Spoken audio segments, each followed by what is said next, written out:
Chevron 1 encoded. Chevron 2 encoded. Chevron 3 encoded. Chevron 4 encoded. Chevron 5 encoded. Chevron 6 encoded. Chevron 7 rise. We have a stable world. Oh God, this is gonna happen. Welcome, everyone. The volume next time. Welcome. Sorry. It's like, You can't tell how loud it's gonna be. No, Like you no. can't like when you anyway. You guys sound normal in my ear holes, but then when that plays, I'm like, ha! Yeah, I know. But it sounds normal when I edit it. And Yeah. it's like not spiking or anything. So I have Yeah. no idea. Anyway. Anyway, welcome to a very special Divergent series that we are doing on Three Fry Short about the show Sanctuary. I So am your excited. co-fry, Sarah. I am your co-fry, Christina. And I am your co-fry Wells. And this is going to be really special for us because this is our first like branching out. We've talked about doing other shows. And again, like gone on record to be like, we're never going to stop this even after Stargate runs out. Like there will be plenty of shit for us to continue to talk about. And this is our first, I don't want to say attempt because it's going to be good. Like we're not just attempting, like, No, but no attempt. we're it's our doing- first venture off, like forking off into another road. Yeah. And it seems the most appropriate because this is very Stargate influence, Stargate coded. Amanda Tapping is the star. Love her. Queen of our heart, forever and always. Mhm. So yeah. Do we want to get into the fry box first? Sure. I have not made a new Frybox thing, but I can play the fine. old one. It's Okay. It's still, it works. It's fine. works. Same. Short, cause we're 3 fry short. Does that mean I need to make like sanctuary version chibis of all of us? Oh my god, yes. Do we need to do that? Okay. Oh, All right. totally. Any companion burger for you, Wells? Oh, just that we will be at shore leave in less than a week. So Yay. I Ah. have created a booth and Yeah. I tested it out. And yeah, so if you're going to be there, great. If not, I think I'm going to try to live stream more, like even from the table and stuff, just have fun with it. So That'll be fun. but yeah, it's all pins and it's going to be the first place that we are sharing any of the stories to anyone. Nice. So that's exciting. Some awesome. exclusive shore leave. But yeah, that's about it. That's all I got for companion burger. Okay, we do have an email that we want to read now because it is actually a sanctuary is question email. Yeah. So who would like to read that? I can, and I guess. I'm just giving you guys the opportunity because the One- notes one are I'm going to be moment. talking a lot with these notes. Yeah. Christina, go Whoa. for it, Christina. One moment, please. All right. I don't have it pulled up. I have it. I got it. All right. Sanctuary question. Non-over dramatized greetings. To those who have seen Sanctuary, if you were only able to pitch Sanctuary to a friend who hasn't seen it with just a song to encompass season 1 or to represent a character or favorite moment, what song would you choose? And you're unable to tell them anything about the show, only able to hit play on a song. To those who have not seen Sanctuary, just from watching the first 2 episodes, what song would you choose just off the vibe you're getting from the show so far? With love and light, deep fried Cornmaster 3. Boom, boom. I don't Finger know guns, what that boom, is. boom. Oh, it's like Finger guns. AKA Did I- from Mara? Did I not tell y'all about the finger guns? Boom, No. boom. No, This so is- Mara, it did not make sense, but we're going to learn it now. This is from Paris. Mara and I were sitting down for lunch in a restaurant, and the guy, our waiter, who spoke very little English, which is fine, I don't care, Right. but asked us if we were German, and we said no, and I said we're from America, les États-Unis, And he goes, "Oh," and I'm not even exaggerating with this. This is not a stereotype. This is literally what he sounded like. He was like, "Oh, let's all you need, boom, boom," and he finger guns us. And then he goes, "Oh, bonjour, boom, boom." Like I said, no boom, boom, no boom, boom. Yeah, it's pretty. So that's where boom, boom comes from. Oh, now I just need like a little like French guy doing it. That's what the world thinks of us, guys. No boom, boom, Oh, finger No guns. boom, boom. Oh, no boom Yeah. boom. No boom, boom. Oh, So now I thought I had told y'all that. I guess Nope. in trying to do a speed run like tour of my 2 weeks, I forgot to say that that's part. a very good one. Yeah. That's right. But I love that it was left for this moment because it's made it quite Yes. entertaining. Yes. Anywho. So yeah. So So that was songs. the first one, Mara. Yeah. Who wants to go first? Well, we all picked 2, Mara. Yeah. So we can go around and then go around again. All right. So the first one I picked is highly based off of just vibes. And I'm like, what's kind of like a spooky song that's really cool, but not like fucking spooky, scary skeletons or whatever. And I thought of Witchy Woman by the Eagles. I thought that was a really cool, definitely the vibe. I am definitely typing all of picture, these down. We'll make a playlist for people. And if you want to drop your own recommendations, we can make even a bigger sanctuary playlist. So yeah. But just off of vibes alone, I'm like, yeah, that could be Helen Magnus. Sure. Yeah. I'm down. All right. So my first one, which is totally a vibe in like chaos of like the series overall, which I don't know why this popped into my head, but was Welcome to the Jungle by Guns N' Roses. Oh my god. It's just because it's like, I don't know, just like welcome to just chaos. Anyway, sure. But that was my initial laugh, and I was like, no, I need to think about this more. But that was like my knee-jerk one, and I was like, no, I need to think more. So on second round, I have my true, like, what I would really give to somebody. I got it. Okay, what was yours? Okay, so my first one is a complete just vibe.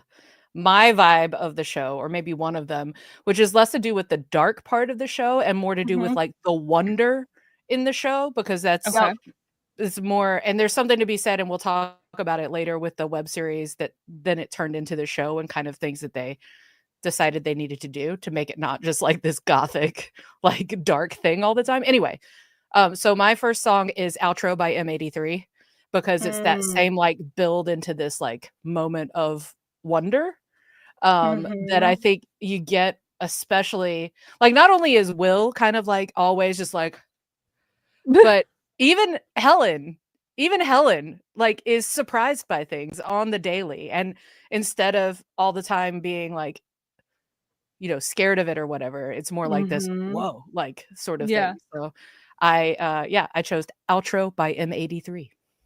I love that. Nice.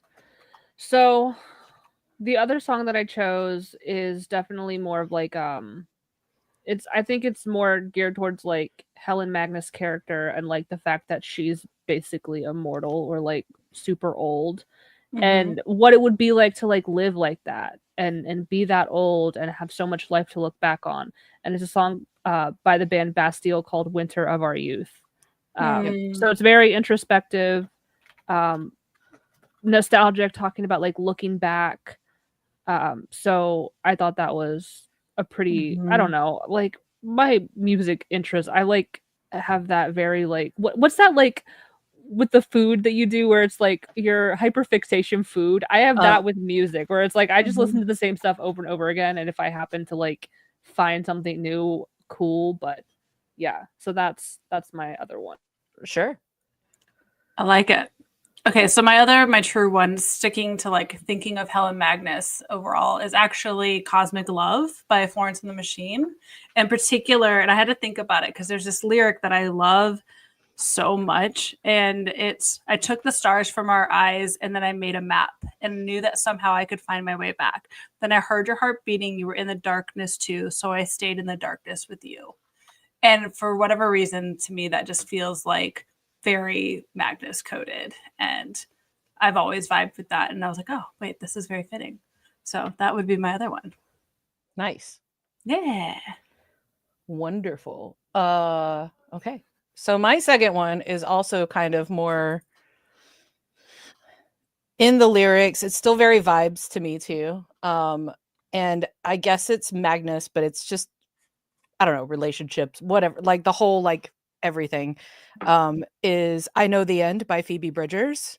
And similarly, there's just like haunting bits of it, but there's very real bits of it. And there's obviously this apocalyptic sort of feel to it as well. So it's kind of got like all of these elements that feel like they just keep popping up in Sanctuary, because you'll go from something really wild happening to like the most normal seeming conversation. And then it's like, oh, but like the world's going to end now. And like just like all of that together. So Nice. yeah. Yep. So That's yeah, it. we'll put those on our socials if you want to like listen to them all together. The order that it's in right now is going to be kind of wild, because you've got like the Eagles and Guns N' Roses at the top. Then you got M83 and Bastille, which are pretty appropriate for each other, right in the middle. Okay. And then you have Florence and the Machine and Phoebe Bridgers. I mean, There's in some ways, I'm three not distinctly different like vibes for this playlist so far. I like it. We should grab the ones from the chat too. There's some good ones that have been dropped. Yeah. in We there. totally will. Yeah. Really quick shout out to Mart in the comments. I'm always doing this now because she proposed this question. She says, "Vibe song for me. What's new Scooby-Doo by Simple Plan." And you know what? I Yes. totally Sanctuary's got some Scooby-Doo-ness to it for sure. It does. Yeah. I I like it. So this is gonna be a pretty beefy episode. Do we want to get into like overall thoughts before and just If like, we can. Okay. Yeah. So I'm gonna give the technical premiere overview right now. And then we can dive into things. But just so, because we do this with Stargate episodes all the time, this was when it premiered and blah blah blah. Yeah. So I'm going to tell everybody that right now. So the series itself premiered on October 3rd, 2008, but the web series that led to it premiered on March 14th, 2007. So there were 18 months between the webisodes and the pilot altogether. So if anybody doesn't know about the webisodes, episodes 1 through 4 of the web series are the 2-part pilot, and then 5 through 8 are the 3rd episode in the show as you watch it now. It is the first web series to become a full season television series, first ever. And they apparently had very little time from green light of the series to shooting. Like they had a month. Oh wow. From when the studio was like, "You're greenlit, make it," and then like to make it. So get Amanda Tappy to the hair salon immediately. Let's go. We can't do wigs. Yep. It was the first television series in North America to use the red camera. I think I've mentioned this before, but it basically means it was the first television series really to do away with tape and film and like use a digital camera that just records onto a drive. So it was like way higher resolution and everything because of that as well. And that combined with the green screen are two things that people were not doing in television at all before this show. So it's really impressive. Everybody that complains about Sanctuary's like vis effects, it's like they were literally doing everything the first time. Yeah, like these were the guinea pigs. Like give them some grace. Yeah. So pretty impressive like that. And yeah, after the web series did really well, Sci-Fi was like, we want this show. And you could watch the webisodes very briefly. I think this is actually how I caught it, when they popped them up on Hulu. For a little bit as the show was like getting greenlit and everything. The webisode series won the web series won the Guinness World Record for the highest budget for a direct-to-web broadcast, which has guaranteed been crushed by now. Like probably within a year crushed. Let's be real, you know. Yeah. But this was like the first time they were doing everything. It won the 2007 Vancouver International Digital Festival Award for Best Digital Visual Effects. And apparently they had even less time and resources, obviously, on the web series to make everything. Yeah. And yeah, on sci-fi-portal.com award, Best Web Production, and 2007 TV Guide Online Awards, Best Original Web Drama Series, which you don't even hear much about anymore. But again, I've said this ad nauseum, but I'll say it again. 2007, 2008, that was like the golden era, the Wild West days Yeah. of online media production. So they were right in the middle of all of this stuff, basically. So Yeah. there's your kind of setup for web series into the show, because we're just going to be talking about the show. But I do have some comparisons toward the end between, I have an actual scene from the web series that I have a clip from, and we will show it and talk about the difference, basically. But Awesome. yeah, that's what I got for you up top for Yeah. data and facts, if you will. And yeah, and just for some I know we mentioned this earlier, for some context, because we think of web series now as Netflix original or Hulu original. That's, I guess, the direct comparison. Mhm. House of Cards was the very first original series on streaming platforms, right? Netflix kind of started it, Hulu followed. That didn't come out till 2013. So this was a solid 8 years, 6 years before. They were shooting it in 2006. It came out in 2007, March of 2007. Yeah. So, which is also why, if y'all have seen the web series and you see Amanda's wig, which is very much not a wig by the time we get to the series, because he was still shooting SG1. So Stargate, sense. Yeah. Did this overlap with Atlantis too? SG1. It would have been Atlantis, maybe. Atlantis, yeah. Oh, Wait, no, okay. SG1 was still 2007. So It was both. there was a lot. She was both. Yeah. She wasn't on Atlantis right away. I think she probably came back. No, but she was probably on Atlantis not long after the end of SG1. And then in Universe, you can totally tell her cameo. She's got brown hair, and you could tell they were trying to fake it a little bit. And when she's on the Hammond, so I will start off with some of my thoughts from the beginning, because going into this blind, no spoilers, I did not have very high expectations. I was a hater. Okay. Shocker. I know. Because listen, love Stargate. Stargate did not start out as a sci-fi original series. Stargate started on Showtime, and then Sci-Fi bought it out. So I don't really look at that as a sci-fi original, even though they claimed it as their own. The Sci-Fi Channel had some very sketchy, very not good original series. So I was kind of putting it in that box of one of those cornball sci-fi original movies, Mansquito or whatever the fuck. So I had some pretty low expectations, but I was very impressed pretty much from the start, just the opening sequence. Pleasantly surprised. I do wonder, and this is just me speculating, this only lasted 4 seasons. I wonder if this was on another network like Supernatural was on the CW or something, if it would have lasted longer. I wonder if a different network could have done more with it or pushed it more. Because if someone who watched the Sci-Fi Channel, was not interested in it because I'm oh, it's one of those corny sci-fi original series. I wonder how other people who really don't watch the Sci-Fi Channel would have viewed it. Yeah, where it's the Sci-Fi Channel has some weird. I'm not watching that. That's I think we can also sci-fi shows. I think there's also something to be said about how maybe nowadays it would have lasted longer, especially because so much popular media is sci-fi fantasy now, as opposed to 2008. You know what I mean? Yeah. It wasn't. You had to go specifically to the Sci-Fi Channel to find a lot of your sci-fi stuff, versus now, where it's like when Lawrence was trying to find a non-sci-fi show on Apple TV and he picked Sugar, and then 4 episodes in, you find out it's a sci-fi show. And he's like, God damn it. Yeah. It's that sort of thing now. Everybody is doing it. I don't know. Yeah. But it did hit that sweet spot of the popularity of steampunk and digging in on the Victorian thing, because steampunk was so big at that point too. So that worked for them a little bit. But did you have anything to add, Christina? Or opening thoughts, initial thoughts going into it?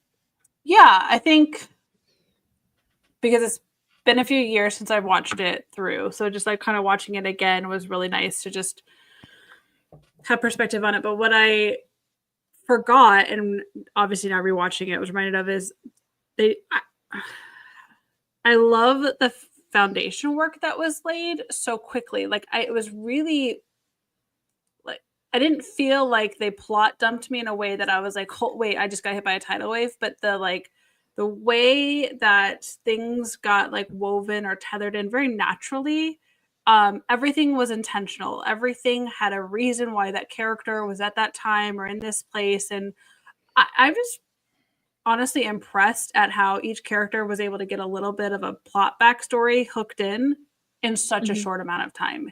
And that is really relevant as we go through. And they continue to do a great job with that because you're working with such limited time. And I think it's just really a big brilliance to the writers and the editors and everyone who produced it to be able to accomplish that, because that's not always easily done. So that's I guess my biggest takeaway is there's a lot of people we met really quickly, and I felt connected I felt like I could understand each of them pretty quickly about where we're going. There's yeah. Oh, I was just gonna say a benefit of the like mechanism that they chose to start the show out is hugely that's the result of, because they did the whole, basically it's Alice in Wonderland or it's Dorothy in Oz. It's Will, you follow Will until we are he Will goes into this world. We are with Will. We're like, what the hell? Like everybody's on that train. And it was interesting listening to the commentary because Martin Wood in the commentary especially was talking about how if you go back and watch, you'll notice that everything is practical sets before Will is brought into the sanctuary. It's like real rooms, real sets. And then it shifts once he gets like thrown into that world. But like that's like huge. Like that whole mechanism, Christina, is totally what makes that not feel forced at all. Like it's just like you are Will. You're like, who? What? I will say we don't get like a plot dump, so to speak, until like maybe 75% through the first episode. And so I think they did a really good job with that too. That's I didn't even think of that. They even said they were trying to make you feel like you were watching just a regular like a police procedural. Yes. I got that. That's straight up just what they want you to feel like you're watching at the beginning. And it was a really good one. So let's get into this because again, this is going to be very long. Our series opens with a slow pan across a modern city. It's unclear what this city is, and I asked Wells. I got you because the commentary told me. All right. Okay. The city is West Coast somewhere.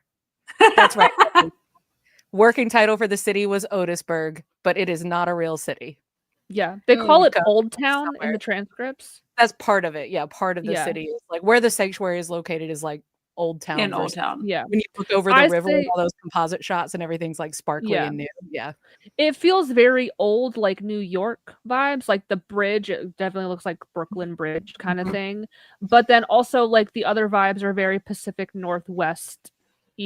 Like Vancouver-y and stuff. So it's definitely like a mix of both, I think. West Coast somewhere. Yeah. Official answer. Somewhere.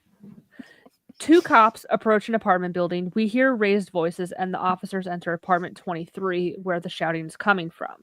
The cops say they've been getting noise complaints and the family that lives there are foreign. They speak Russian. And it's very clear that like they don't want to deal with the cops right now. They're trying to like shake them off as best as they can. But the cops are fucking dicks, a cab, and they kick the door down.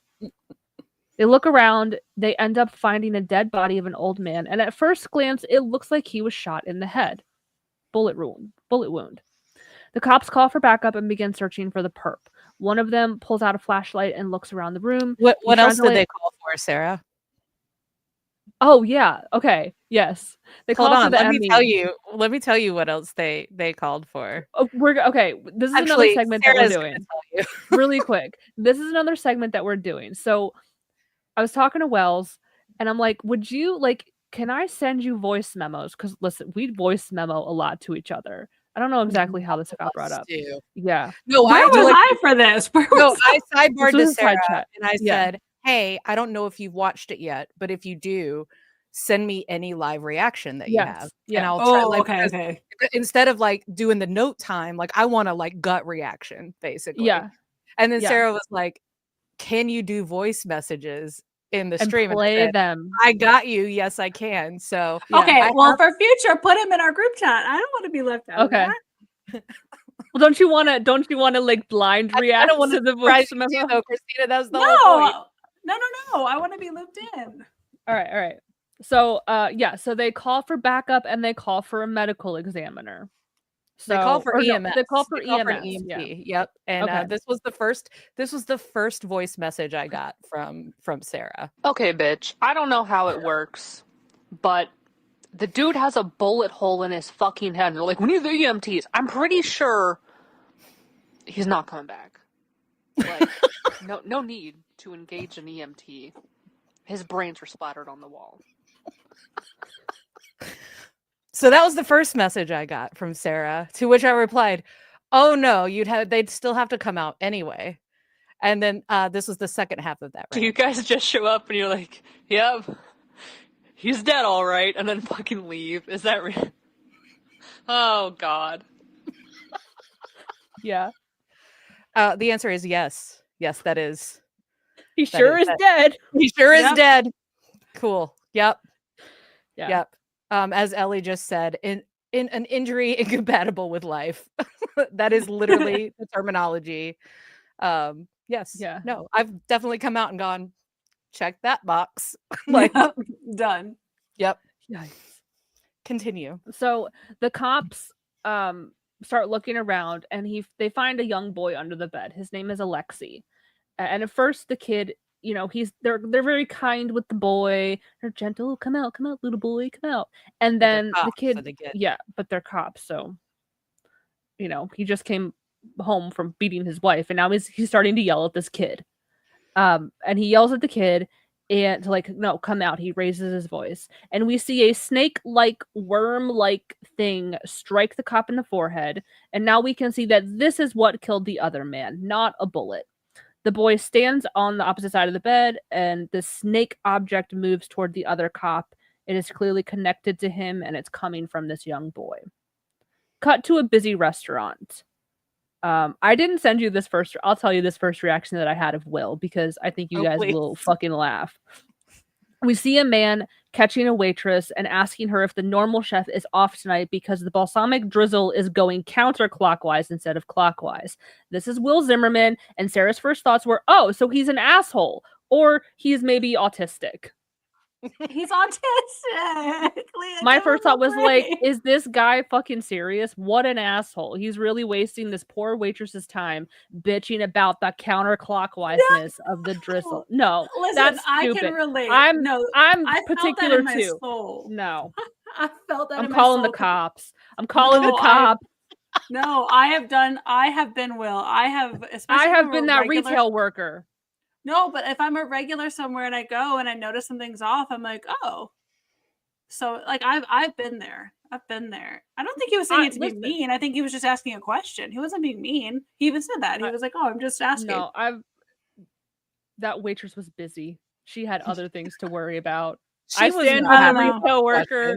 It's fine to notice that stuff and like think and listen. I threw away a whole burrito the other night because it was folded horribly. Like, that's where I'm at with my food problems. I'm like, this looks horrible. I don't even want to eat it now. I took one bite and I'm like, yeah, it's gross. I don't want this.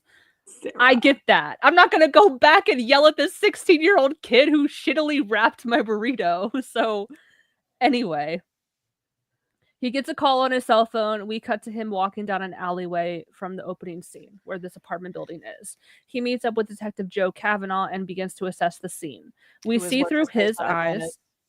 What's that? What's his face on Atlantis? Oh,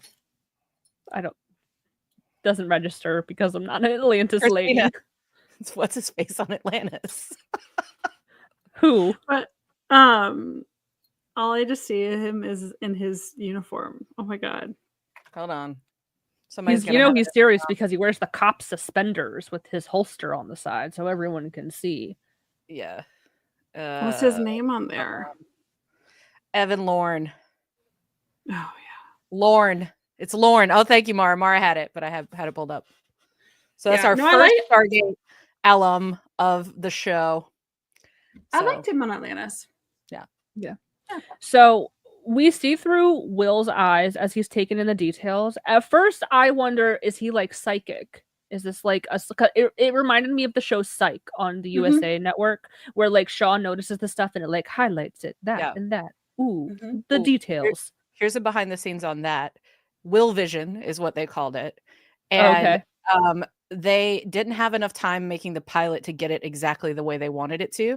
And they all said that they still felt like it was a little too much because they weren't wanting Will to seem like an abnormal, like other people in the show. Just that he was like autistic and had like this really, Like pattern amazing recognition. brain and pattern recognition. So Mhm. like as the show goes on, you'll notice that it gets toned down and it's way more subtle than in Okay. the pilot. And Yeah. that's purely because they were like, people are gonna think he's got some superpower or something, and he's not supposed That to. was my gut instinct too. I was Yeah. like, is he psychic? Because Yep. it reminded me of the show Psych, but even that guy wasn't psychic. He was a fake psychic. And Right. he was just photographic memory. Right. So we find the other cop was also killed. Kavanaugh tells Will they already got their guy and it's basically over. But since Will is already there, he might as well take a look around. He's able to deduce the following things through his Sherlock Holmesy type of pattern finding. The family is foreign, Russian or Ukrainian. There were about 4 to 5 people living in a small 1-bedroom apartment. They are religious. The sheets smelled like sweat, so like night sweats, he's saying lots of fear in the house. Deadbolt on the bedroom door, it locks from the outside, and the shades are never up, but they're not trying to hide their heritage. They're not illegal immigrants. So why are they hiding, or what are they hiding? Will also doesn't think it was a shooting due to the multi-directional cast-off on the walls. He's thinking more of a blunt object. He also asks how many kids live there, but Kavanaugh tells him there are no kids.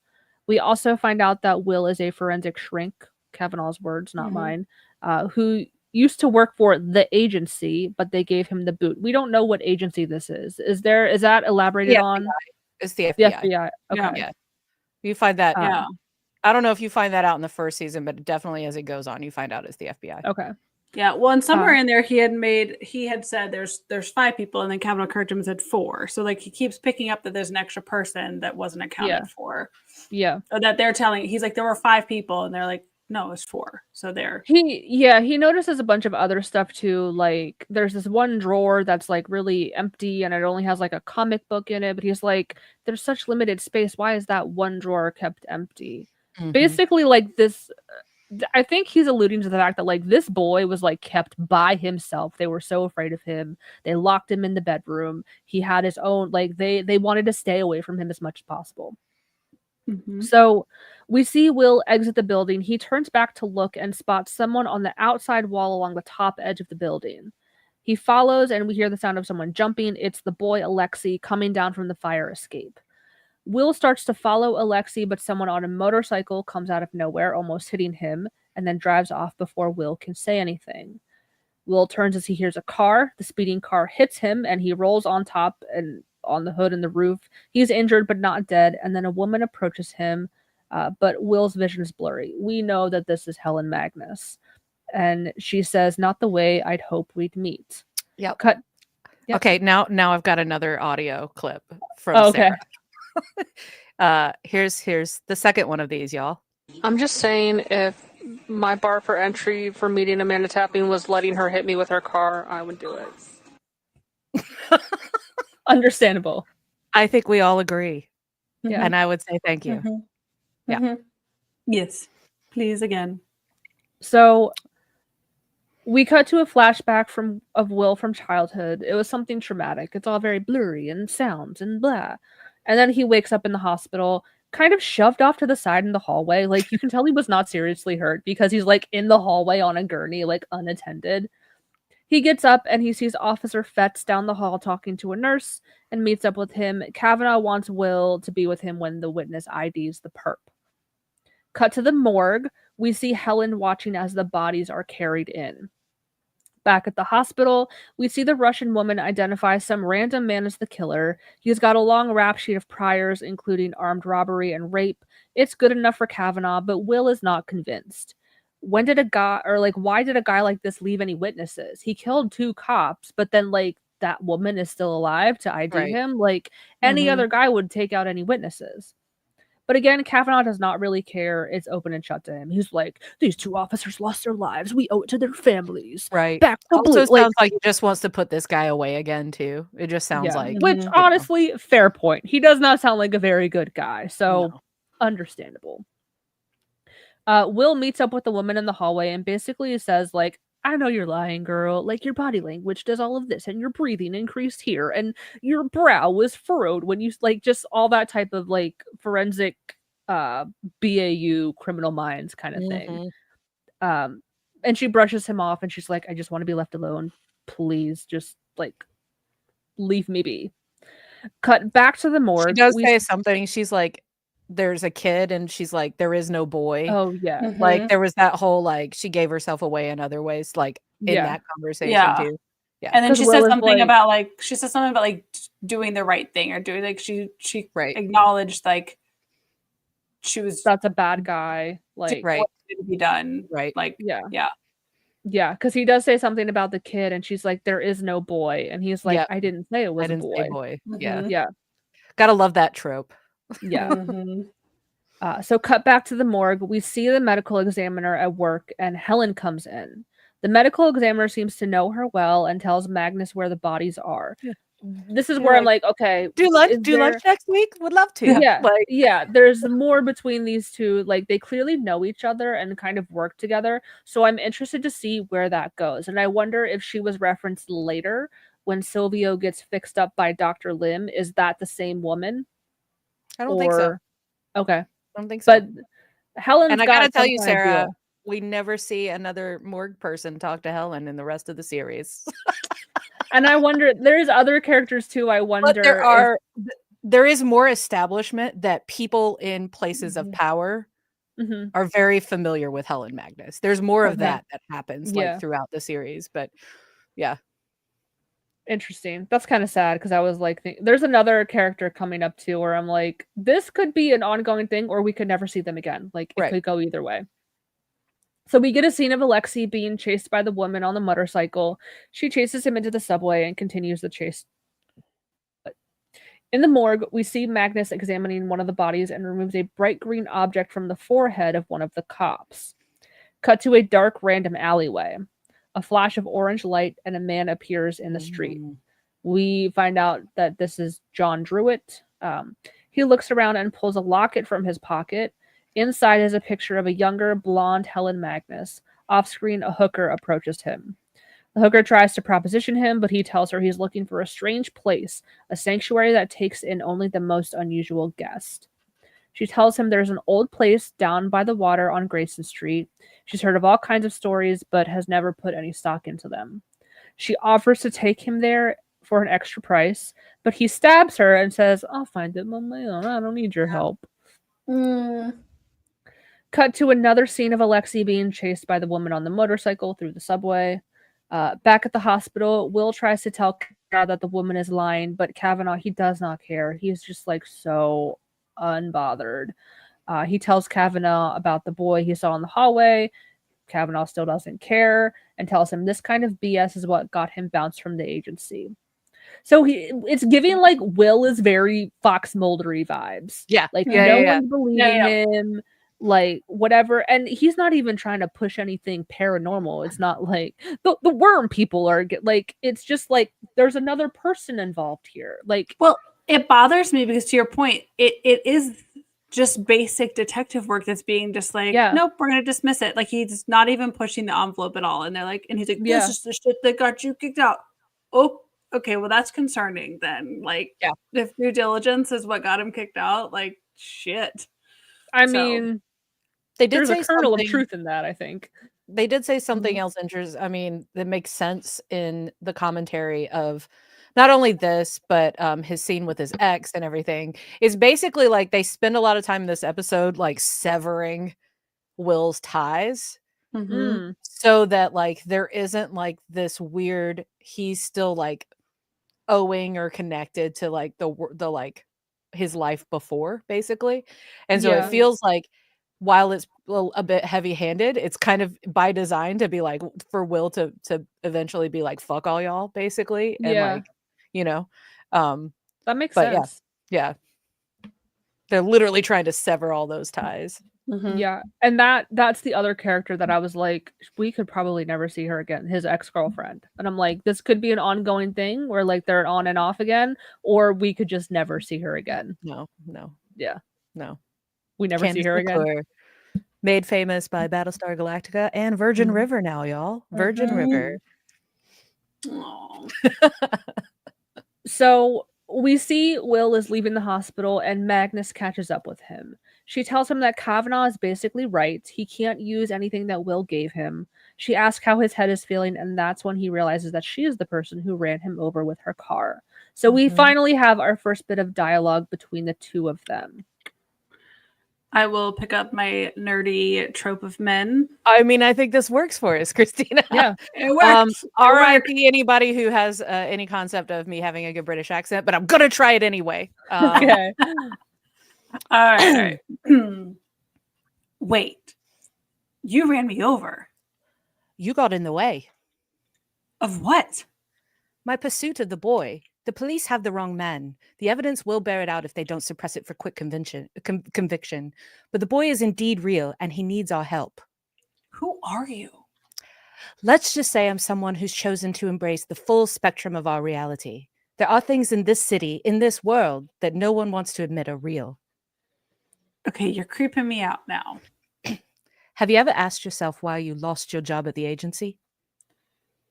That's impressive. What did you do? Google me? Your theories were controversial. You were headstrong.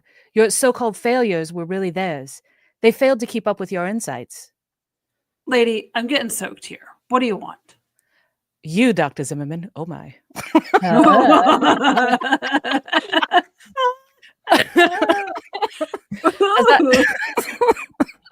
As I see it, you have two choices.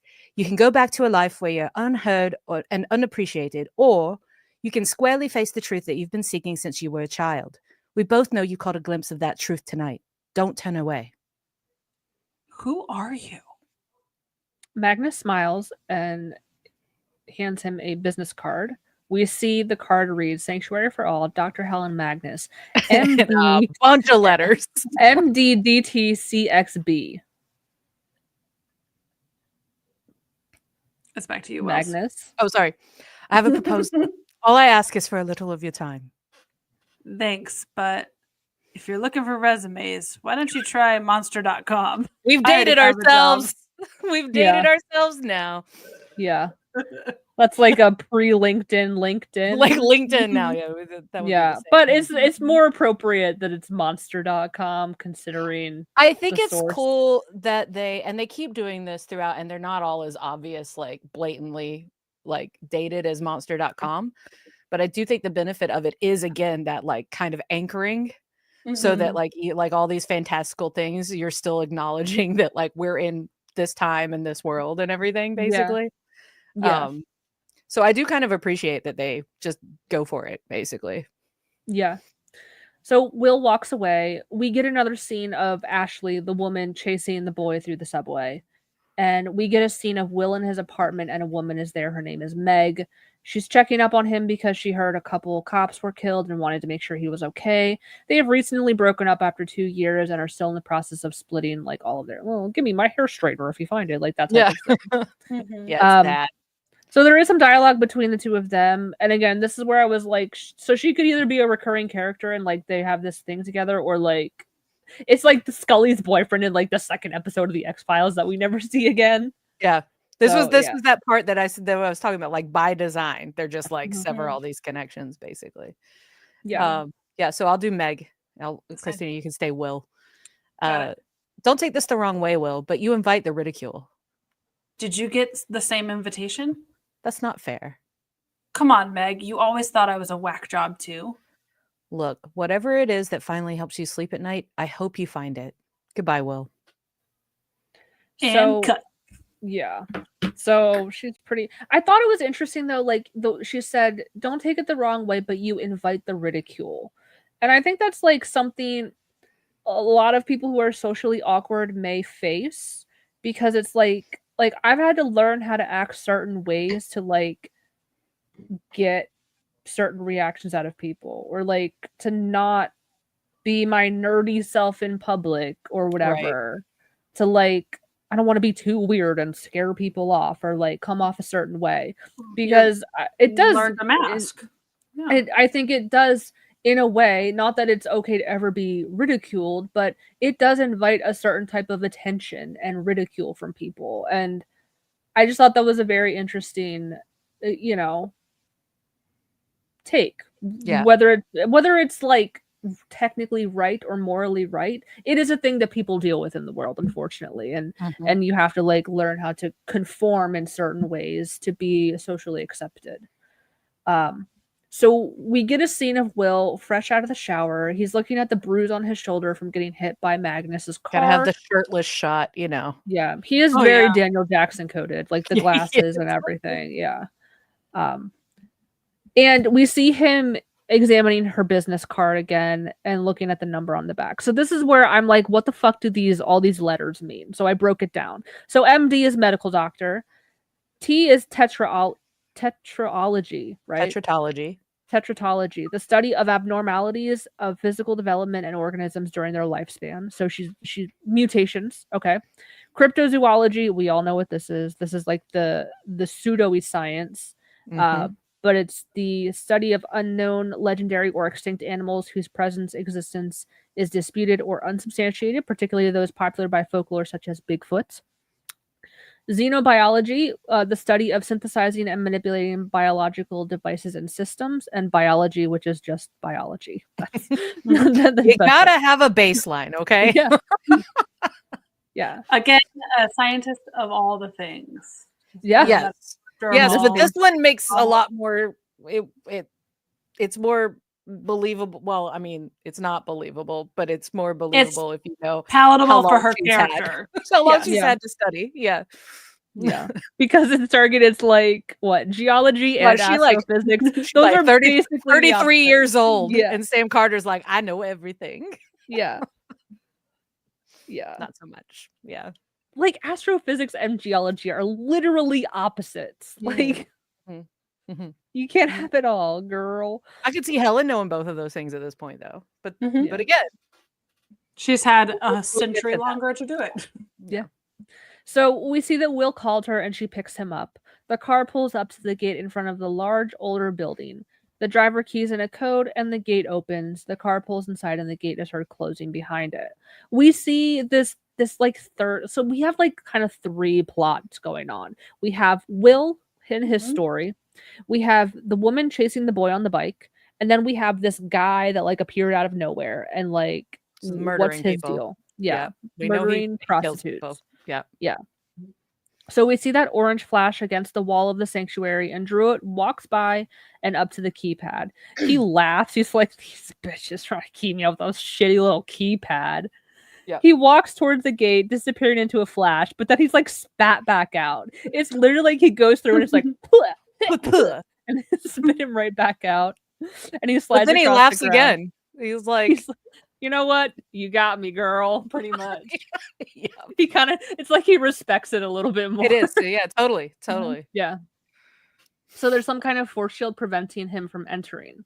Magnus takes Will inside. It looks like a very old Gothic church. Like the church in Germany that you FaceTimed me during, what is it called? In front of the Cologne Cathedral. Cologne Cathedral, yeah. It's a little bigger than the sanctuary, I think. But yeah. So we have our very first plot dump. It's between Magnus and Will, and I'll get any like narration in there. You ready, Christina? Yeah, sorry. Tux was threatening to jump on a keyboard, so one moment. Yes. No, now okay. I'm ready. Yeah, I'm ready. The boy you saw, he's very special, or so I was led to believe by people I've come to rely on for such information. Did he kill those men? Yes and no. Not the boy per se. By the time the night is out, I expect to have the boy in my custody. Until then, I hope you'll understand I'm reluctant to speculate on his guilt or innocence. But you're saying that you can find him? I believe so. And when I do, I could use your help. Really? For what? You call this place a sanctuary? For whom? Or what? You know what? This was a really bad idea. I am very sorry to have wasted your time, and I'm even sorrier you've wasted mine. Your instincts told you that the boy was anything but normal. Otherwise, you wouldn't be here. Inside these walls are beings that make his qualities pale by comparison. Sanctuary for all is not an empty motto. Cut to the subway. We see transit cops roaming around and run into the boy, try to get him to come out. Before Alexei can attack them, Ashley, the woman on the motorcycle, knocks out the cops, in turn protecting them from the boy. Like, she's like, I gotta keep them from getting themselves killed. By doing this, she also loses track of him. He runs off. And who is one of those cops? Siler makes an Siler! appearance. Stargate alum number 2 in this episode. We'll keep a running Yeah. total. Cut back to the sanctuary. The dialogue between Magnus and Will continues. They're in the elevator at this point, I believe. Yeah. They're like going Yeah, down. they're going down. Yeah. Fair warning, Dr. Zimmerman. You're about to leave the world you know behind. I specialize mainly in cryptozoology and xenobiology, teratology too, when the need arises. Welcome to the sanctuary. So we see a multi-level room being revealed with many rooms and monitors that can be lowered from high above. Magnus motions him to follow. She leads him to a large window. The room behind the window is filled with water, and a being swims toward the window, a mermaid. They move next to the window where a lizard man, Steve, takes shelter behind some large rocks and a tree. They mentioned Steve as the name in the commentary as well. Okay. And this isn't much of a spoiler, but you will see Steve in a bathrobe Nice. at some point. Yeah. Mhm. Oh, we're just continuing. Yeah. Mhm. Yeah. He's a little frightened of strangers. He's frightened? What the hell is that? His classification is of less importance than the simple reality of his existence. I discovered him after his natural habitat was destroyed by a South American mining operation. Sadly, he may be the last of his species. Oh my god. Will moves to the next window. It's dark inside the enclosure. Suddenly, fire streams toward the window. Whoa. Will jumps back as Magnus catches his elbow briefly and then steps toward the enclosure. Come now, don't be shy. It's Magnus Oh, again. yeah. Then. Elemental powers can be very difficult to control, but we have been making progress. And then we see like a face. It's like a ghost fire creature, like a face in the fire, and it dissipates. Yep. The purpose of the sanctuary is to find and help the unfortunate creatures of this world. Some need saving, others can't be allowed to roam free. Case in point. We see a two-faced guy. One of the faces is welcoming and friendly, and the head flips around to reveal an evil face, and he tells Will to watch it. It's very like Dr. Jekyll and Mr. New Hyde guy! kind of thing. Yeah. New guy. New guy! Stop it, both of you. I apologize, they're incorrigible. Nature is nothing if not diverse. The patients on this level are kept in cells mainly for their own well-being. For others, it's a refuge of last resort. What you mean some come here voluntarily? And then does that mean that others are And we see a Then- fairy-like creature distract Will as it flies overhead. Running free? Absolutely. This isn't a zoo, and it's certainly not a prison. Yeah, but some of these things, they look dangerous as hell. We have a dual obligation to study the miraculous and to protect against the perilous. Yeah, but the dangerous ones, what's the point of even keeping them? Every creature expands our knowledge. We learn from the deadly as well as the benign. How many more are there? Many. So I'm guessing few people have seen what I've just seen. Very few. How do you keep a secret this big? Very carefully. The survival of my patients depends on it. Okay. Please. Yeah, let's pause for a second because there's Yeah. some really good stuff in this dialogue. Back where she says, what did she say? His classification is less important than the simple reality of his existence. That's so fucking cool because as people, humans, I think by nature, want to put things in a box and classify things and say that goes in that box and that goes in that box. I think about it like with gender. like that's the lady box and that's the boy box, and you either are one of those. And then anything outside of that binary or that classification Frightens people because they can't classify They- them. Yeah. correct. Mhm. There's no name for it, or they don't want to say the name because they think it's too woke or whatever. So I thought that was super interesting. She's not trying to like put things in a box. She's just like, that's a thing that exists and we should study it. And maybe it gets its own box, and we, maybe we get rid of the boxes altogether. I don't know, but I thought that was a very interesting way of looking at it. And then she also says, because Will is like, they're deadly, what the heck? Dual obligation to study miraculous and protect against the perilous. So she says that, and then she says something. What does she say? That's where Bigfoot comes in. Please hold. Something like every creature expands our knowledge. We learn from the deadly as well as the benign. But basically, like Also she's the dual obligation thing too. It's like she's Yeah, just that's what I'm looking for. acknowledging the like fact that we need to study miraculous things, and we need to Mhm. protect innocent things, and we need to protect people against dangerous things. Like it's all of that combined, basically. Yeah. Um yeah, so I don't know if we get to it yet, but because Will is very inclined to put things in the that's evil, that's bad box.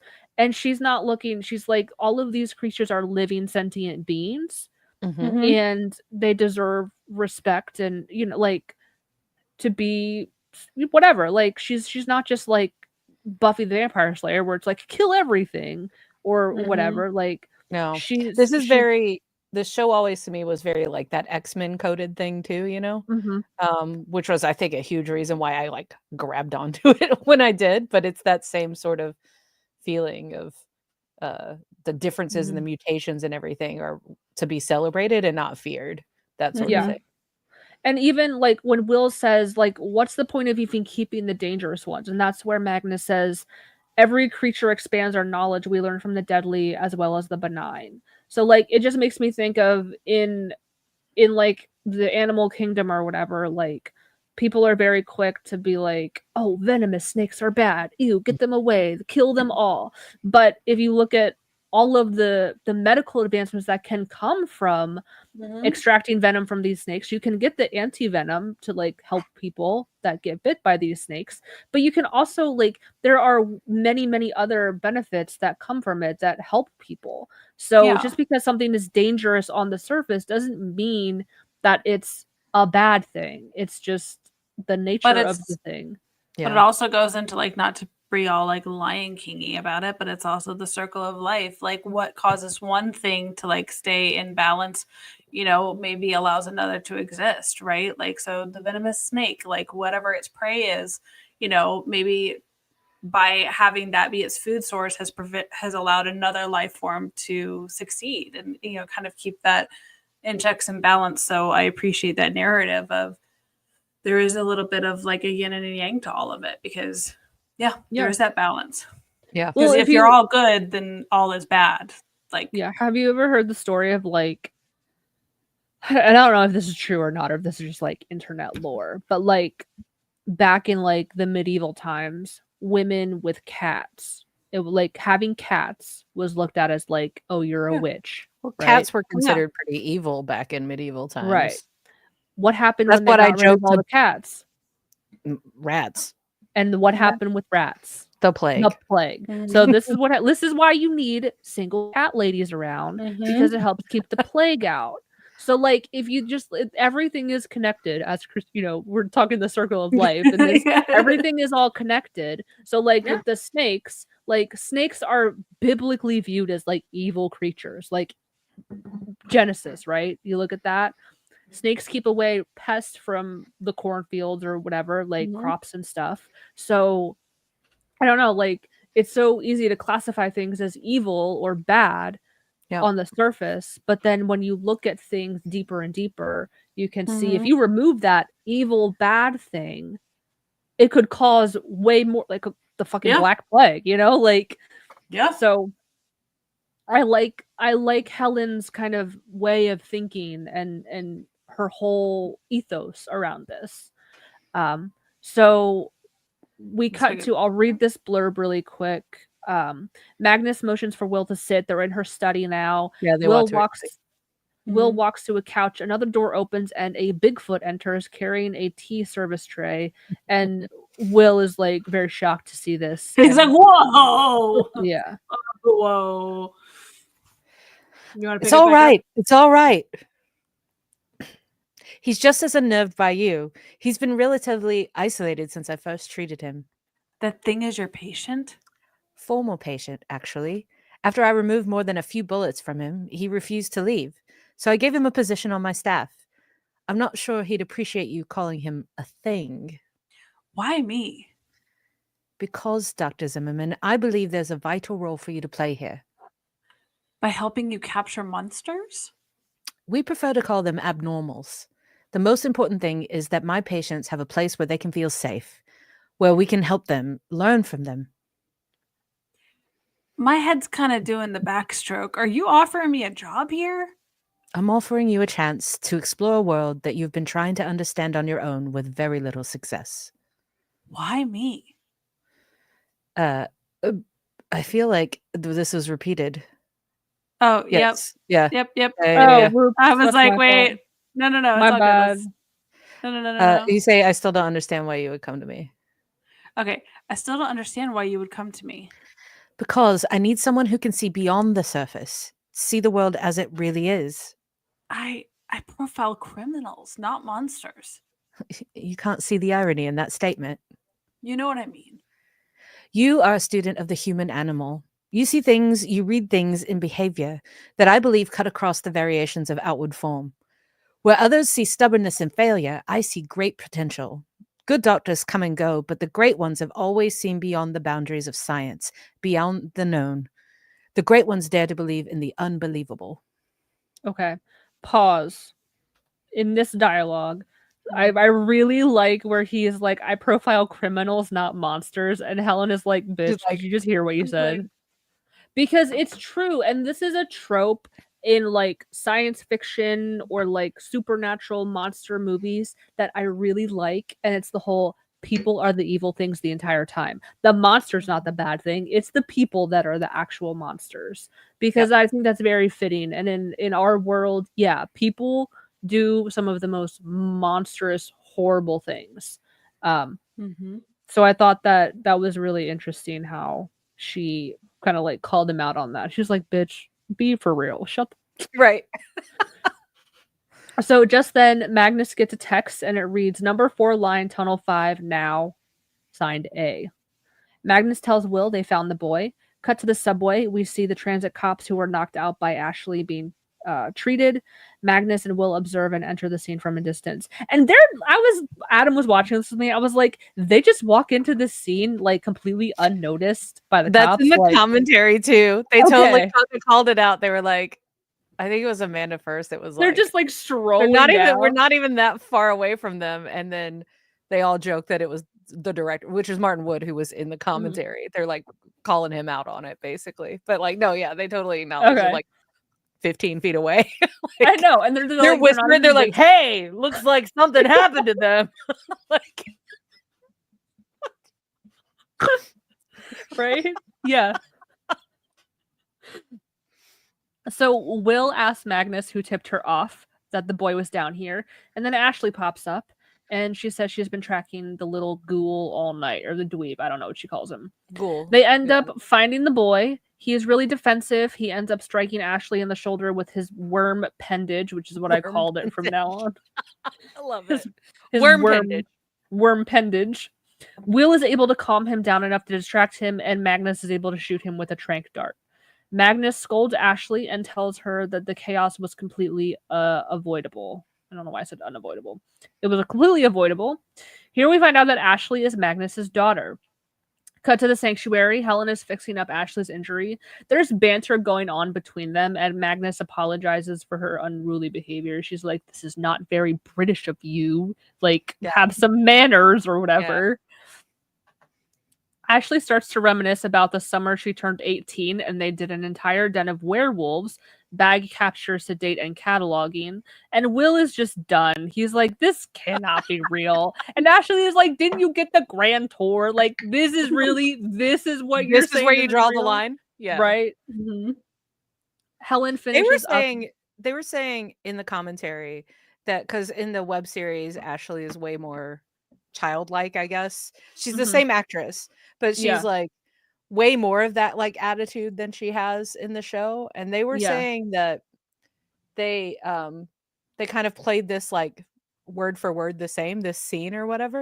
And they were like, it like feels like not her character, but I always felt like it totally felt like her character, and it continues to like Yeah. as the show goes along. So I was kind of shocked to hear that in the commentary that they're like, this feels out of character for Ashley, because Ashley is the like the muscle and the like cocky Yeah. and like everything. Like that's the whole point of her, you know? That's Yeah. interesting. So it's weird that they thought that that scene about her talking about, remember when I turned 18, blah, blah, blah, was out of character. Cause I don't get that vibe like Mm-mm. Yeah. at all with her moving Yeah. forward. So yeah. And Anyway. she's like in her 20s, so she's not like older. She's Like like she's still mid-20s, young. yeah. Yeah. Like I don't know if that prefrontal cortex solidified yet. So like Well, I mean, I know how I was in my mid-20s, yeah, you know? you kind of feel like you're invincible at that age where like your knees haven't started creaking yet, so you feel kind of like I can do Right. anything. Right. So and look at her parent, look at her like life, correct. look at everything. I would be you know? delusional too if Correct. that was my Yes. life and so Yeah. Helen finishes up and Ashley's about to run to Silvio for some new gear. We can tell he's like their supplier, Kevlar hollow point digital fuses. But Magnus tells her to stay in for the night. There's been some fluctuations in the EM shield and she wants to be safe. They're Silvio's best customers. His amazing deals aren't going anywhere. Ashley reluctantly agrees. I think she says, I guess it's Facebook for the night. And I'm like, oh, Yes, this she is does. dated. She does. You got a farm bill you need Yep. to go tend to. Gotta go take care of my farm. I love my farm bill. Okay. Harvest some crops. I was more I was of gonna the, play the, what was it? the It's not fish Candy tank Crush. person. What's the other? What was the Bejeweled Blitz? Oh, that yeah. was my shit. Yeah. Mhm. Yeah. Yep. Oh god, yeah. Okay. So we have some dialogue between Will and Magnus again. All right. So she's your daughter? What did you have her when you were like 12? Very flattering. Adopted? The details are unimportant. Ashley is my flesh and blood, and she plays a vital role in my work. She bags them, you tag them. Something like that. But I find it's what happens afterwards that matters the most. So really quick, I do like that this is kind of setting the tone because this could very easily be like kind of X-Files where like the episode is they're just chasing the monster or trying to catch it and they don't catch it. This kind of tells me this is going to be more of them interacting with these creatures. And that's what the show is going to be about. It's not going to be we need to I mean maybe some of it will be. It's kind of like Law and Order where the system's made up between two equally lit, very important, whatever, how it goes. Like, so it's going to be mostly them interacting with these animals. It's creatures, very whatever. much that protecting and understanding vibe that continues throughout Yeah. the show. Mhm. Like I could you get the see- exciting things, but that is like that's the purpose of the show, basically, Yeah. if that makes sense. Yeah. like helping them cope so they can live in the society and control Yeah. their powers. or All of that. whatever. Yeah. Yeah. Yeah. So, cut to a lower level in the sanctuary. Alexia is strapped to a chair, but the worm pendage is still waving all around. It's pretty long. It's like 6 feet long. Yeah. Magnus and Will are in another room above looking through the boy through an observation window. So we get some more dialogue. Yeah. Will goes, what is that? Massive genetic mutation, creating a symbiotic appendage.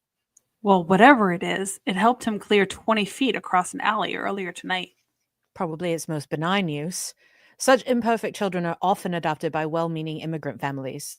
Some are blind, others have deformities, mental illness. I'm sure he seemed perfectly normal in his photograph, if they even saw one. What do you intend to do with him? I'll determine his physiological treatment, but we have no hope of truly helping him until we gain his trust. Wait, is this why? No, there's nothing in my training that even begins to apply to a patient like this.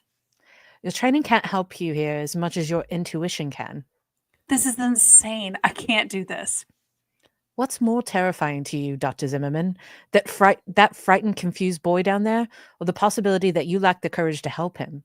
Tell me, what do you see when you look at him? Body language is agitated, though he's given us no trouble since he woke up.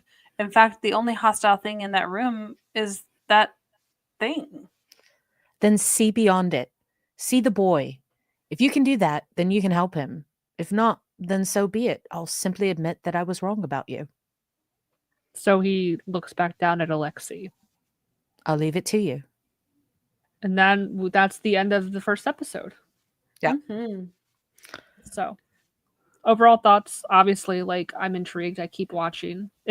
Even if I weren't doing it for the podcast, I would keep watching it. I'm like, I love okay. to hear that you're intrigued because I have probably watched Sanctuary more times through than I've watched Stargate.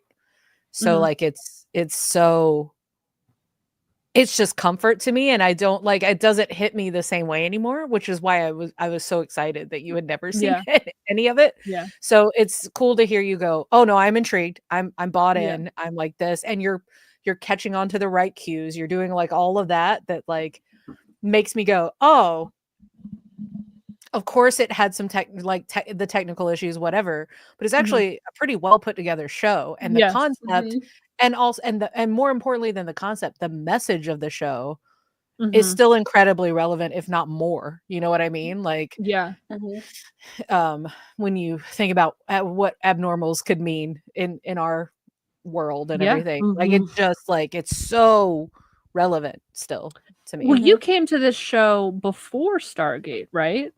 Yep. You Not before the you movie. watched- I knew the show existed, but I didn't know Yeah. like Amanda Tapping played Sam Carter on Stargate. I didn't know any of that before I watched the show. Yeah, because you watched this first, and then you were like, "Oh, well, she's in this too." So like, Yeah. let me. It So- does help when I talk about steampunk being so big. It does help that I got into this show as much as I did because I was really into steampunk and everything like that. Yeah. That helps. That helps. It is a vibe. So our next episode, we get a previously on Sanctuary, and now we have the real opening credit sequence, which I loved this. I thought it was very cool opening credits, and I'm pausing in between. I sent you some You're looking at screenshots all of the this. things, right? You were looking at because I'm everything. like, ooh, what's this? So can you show us the first one? This one's the first one, I think. Yeah. Because I'm like, oh, bitch. Okay, Titanic is one of my hyper fixations. Oh, yeah. You know. So Yep.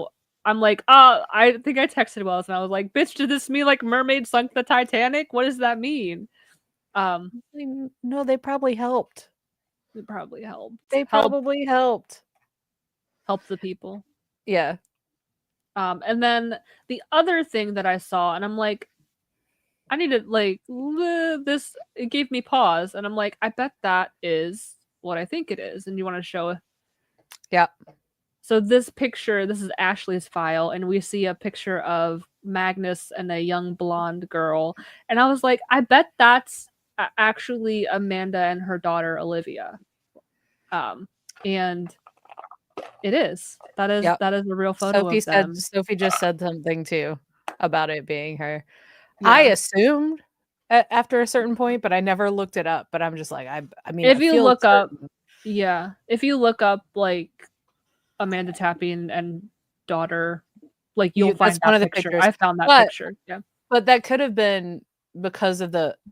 I mean, you don't know which direction that went, but I'm pretty like it makes sense though. Like that's how old Liv was like during that like time, basically, and it works really well to establish this weirdness in age for Helen too. You know, like totally works.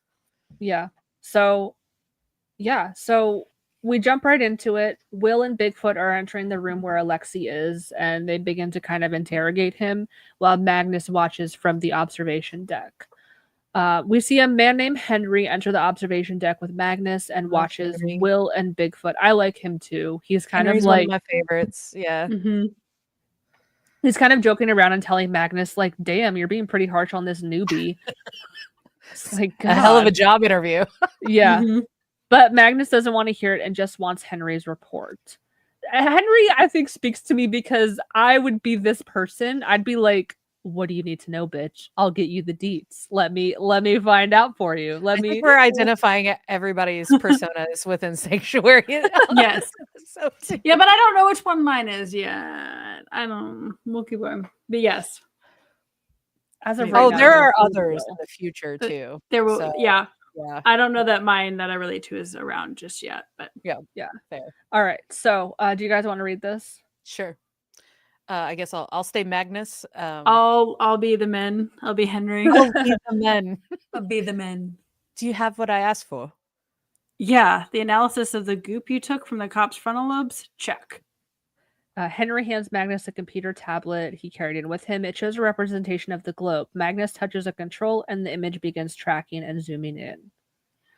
Not many places you're going to find radiation traces that pure, mostly former Soviet republics. But if you match up the mineral traces in the plutonium sample to known mining operations in each possible location. The image on the computer finishes zooming in and shows the result of the search. Chernobyl. Another Oh. one of my hyperfixations. Sorry, I need to get that in there. You're good. Only city in the world where more personal Geiger counters than clocks. With more personal Geiger counters than clocks. Many of the survivors of this disaster moved on and had children. Yeah, if you can call them that. Your sensitivity is breathtaking. That sucks brains. Not that I'm being judgmental. Is there anything else?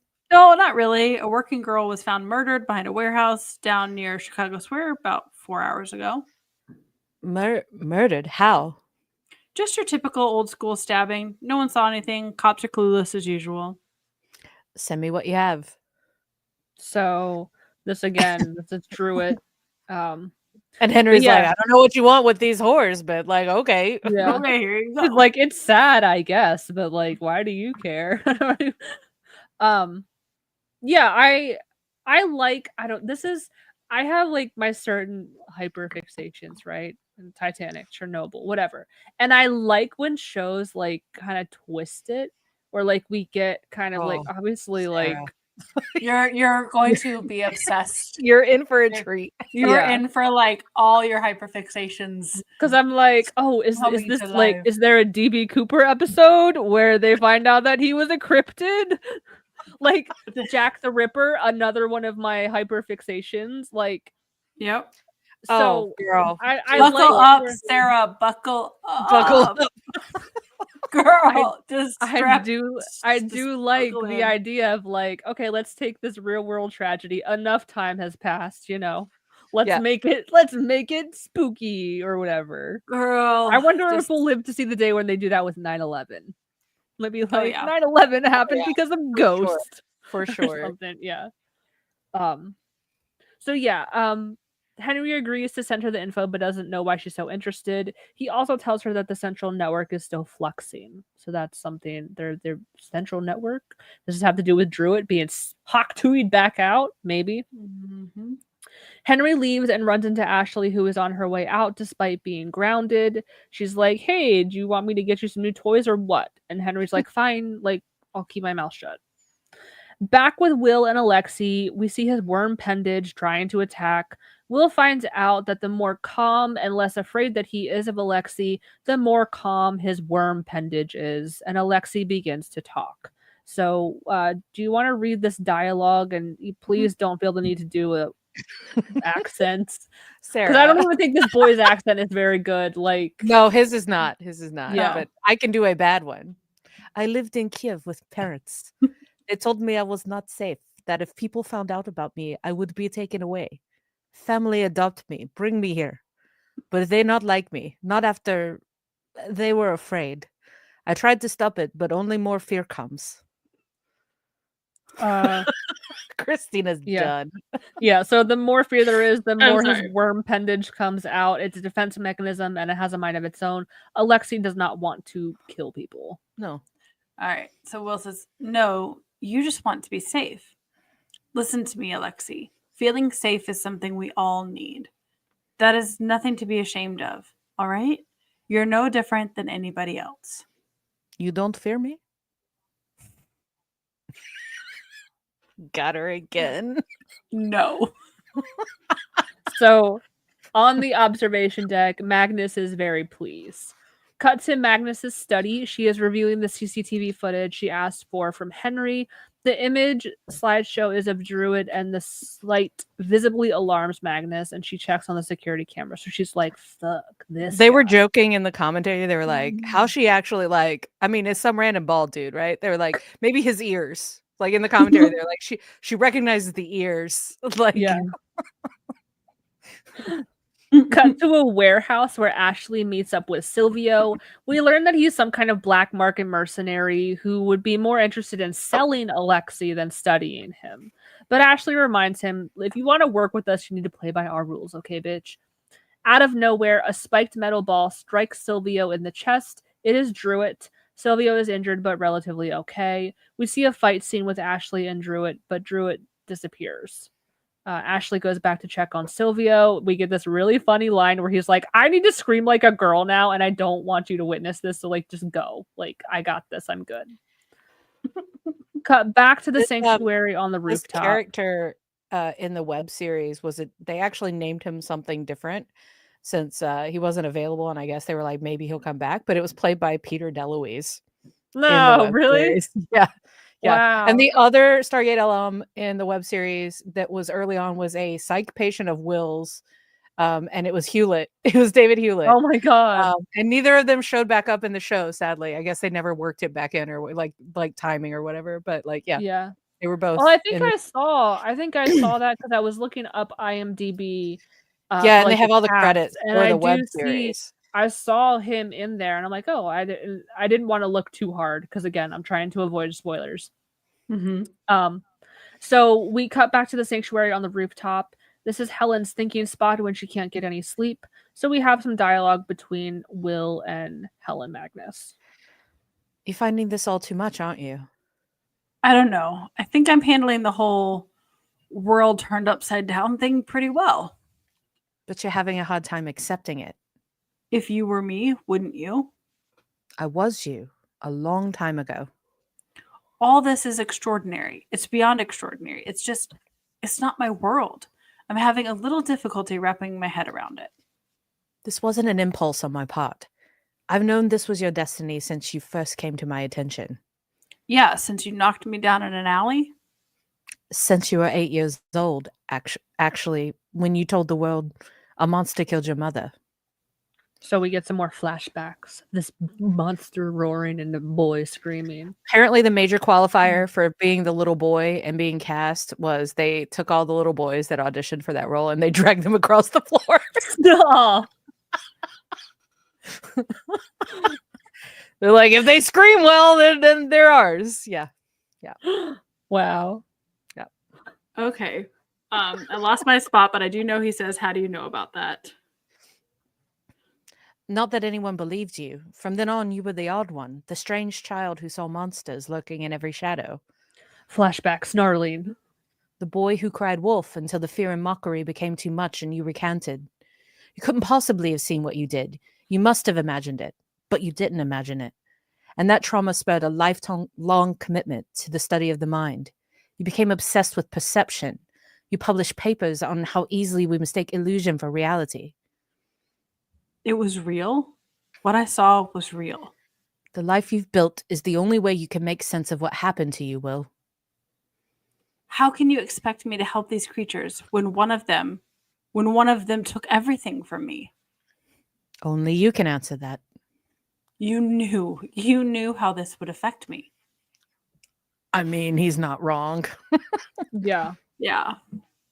But I Yeah. do like that we kind of get this look at Helen, and from what I know about her character, she is complex. So this is a little like manipulative of her. Yep. Like, Oh, okay, yeah. girl, I see you twisting things to get your way. Okay. It's We that like that. complexity that gets really interesting too as you go along. Yeah. Yeah. But I think, listen, and I could be wrong, but like if something traumatic happened to a little kid like that and they said it was a monster, I don't think he would be ridiculed. I think like the cops and child psychologists would be like, this is a defense mechanism. Like, we're not going to ridicule him, but like, he's very clearly traumatized, so we need to Sure. work with him on that. Like the Depends fact on that how she's like, long he cried wolf. yeah, you that's know? true. Yeah. If he was like 15 saying a monster killed his mom, like I could see that turning into ridicule.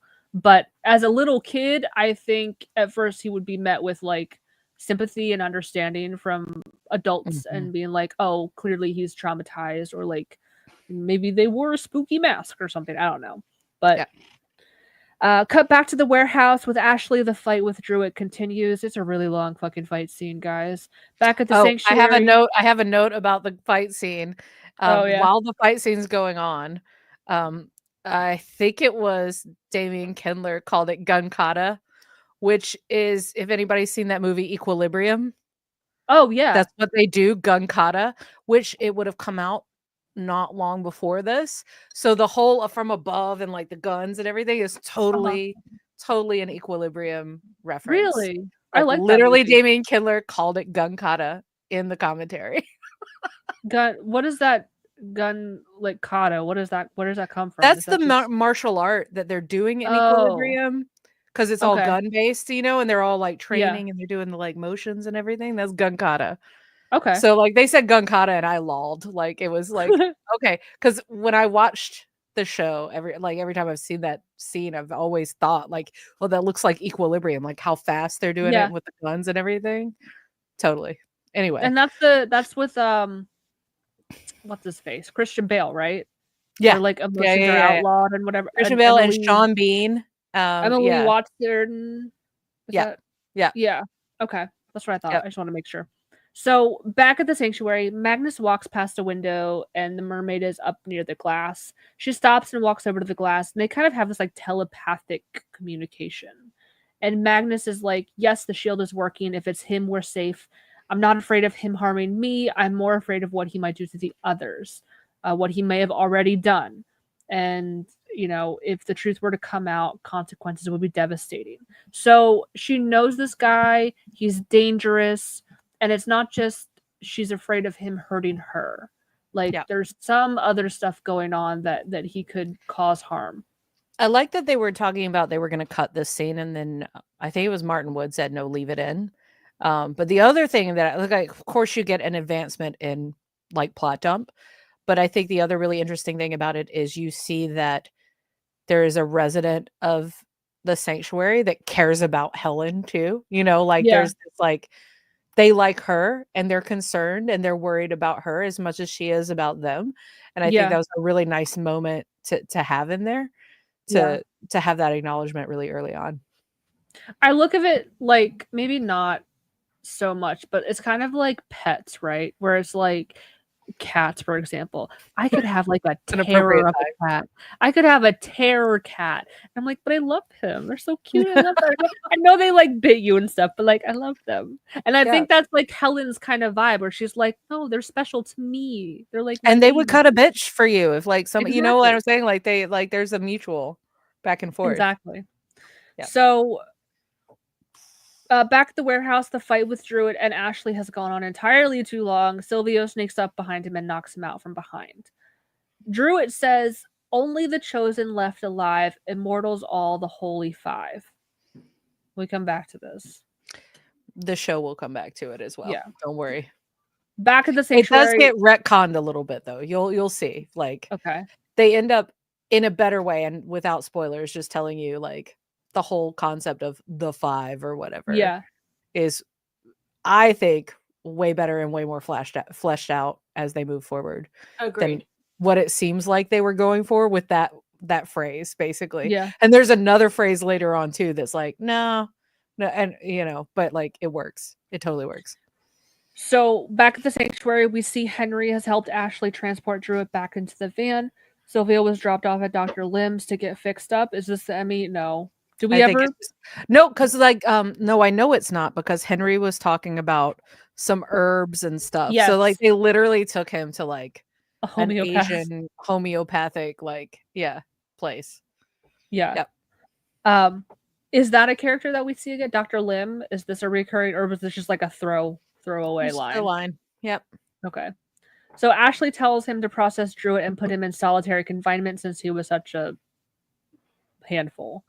As soon as Druid and Henry are alone, we see Druid get up and easily disarm him. This was a plot to get into the sanctuary, so he didn't get Hawk-Tui'd out of the force shield. Yep. So there is some dialogue between Druid and Henry. It's pretty quick. Sure. I'll be Druid. Okay. This facility is protected by an energy field, is it not? It's a modified EM bubble. Protects outside interference from jamming devices. Is that what she told you it was for? Clever girl. What is it for? Me. Shut it down. I liked this because it shows that Helen is not honest with everybody. She told Mhm. Henry it was for one thing, and it could be for that thing, but it's also for this thing too. And it's probably for more things than that. She ain't So- telling anybody about this super awkward ex of hers, basically. No. Yeah. That's I where mean- that's where we are with it. Understandable, girl. I know. Yeah. So many red flags. Yeah. Understandable. Like, listen, it was a really weird time for me, and it's kind of embarrassing. I don't want to talk about. Right? Right. She don't want to tell anybody about that. Yeah. She's just like, let's just throw a shield up instead. Yeah. Today, But- she'd get like a 50-part TikTok on who the hell did I marry? Right? So it turns out he was Mhm. Jack the Ripper. So what do we get? In the infirmary, Magnus asks Ashley what happened because she got like roughed up again and where she was. She tells her that she and Silvio ran into some trouble. She said, pretty hot moves for a tall guy. He had a great accent too, kind of like yours, only more evil. So in her head, Magnus is like tall, accent, She's like, fuck. evil. Dead prostitutes? Fuck. Yeah, she's got that too. Yeah. What else did Ashley say? Oh, she didn't say bald or anything. Anyway, No. Magnus immediately knows who it is. She runs off and Ashley follows. Will discovers Henry, who is still incapacitated. In Magnus's study, she's wigging out and Ashley doesn't understand, but Magnus tells her that Druid will kill them both. He allowed himself to be captured as a way to gain entry. Magnus and Ashley run toward the sound of Druid teleporting into the room. Magnus raises a gun and points it at him.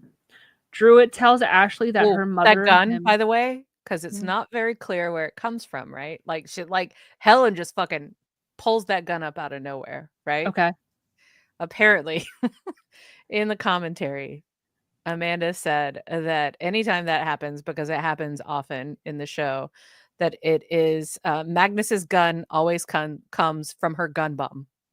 Her gun bum. Her Just pulls gun it from bum. her- Just Yep, fucking pulls it from her gun bum. Just pulls it from her ass. Yep, Just pulls yep, it out. I yep. love it. It happens.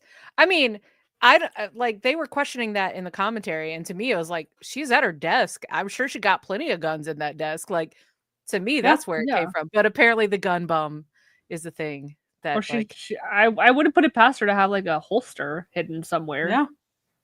like a Um, thigh holster, like just yeah, like something. get skirt up, Yeah. let's go. Like Yeah. gun bum. Yep. So Druid tells Ashley that her mother and him go way back. An orange flash of light, Druid disappears. He reappears behind Ashley and twists her arm up, so like he's using her as a shield. So we get some dialogue between Magnus and Druid. And Ashley, I'll just get the Ashley in there. Cool. I'll Oh, switch to yeah. Druid. This is John. Don't that part. Yeah. John, don't. This is about you and me, not her. For the moment, you have no idea what it's been like. Alone, wandering this god-forsaken world, wanting only peace, a fragment of what we had, what I lost. You have nothing to gain by harming her or me. Mom, shoot him. Fucking shoot him. Shall we drop the pretense? You know exactly why I've come and what I want. It's all within reach. Everything I've ever wanted. And you're going to give it to me, or she will die. So Druid transports Ashley to an enclosure with a large lizard creature with enormous teeth, and it's very difficult to see him through the tropical foliage in the darkness. Druid transports back to Magnus. And you don't, at this point in the show, 100% have confirmation about Druid and Ashley's relationship to each other. Mm-hmm. But he does like kiss her on the back of the head before he like teleports Oh. out. I didn't catch Mhm. that. Yeah, he Giving gives a very- very like weirdly fatherly like kiss on the back of the head before Yeah. teleporting back out. Yeah. Yeah. So we have some more dialogue between the two of them now. Yep. Says, it's my only option, Helen. I can hardly threaten you. Using one of your own precious creatures as the blunt instrument, some of my best work, I think. I don't want her to die, Helen, but this is exactly what will happen if you test my resolve. There's only one reason you would have taken this risk, to risk her, because you have to. You're dying, aren't you? We're all dying. It simply comes down to survival, and I intend to do whatever is necessary to ensure mine. Even if it means killing her. Her life is in your hands, Helen.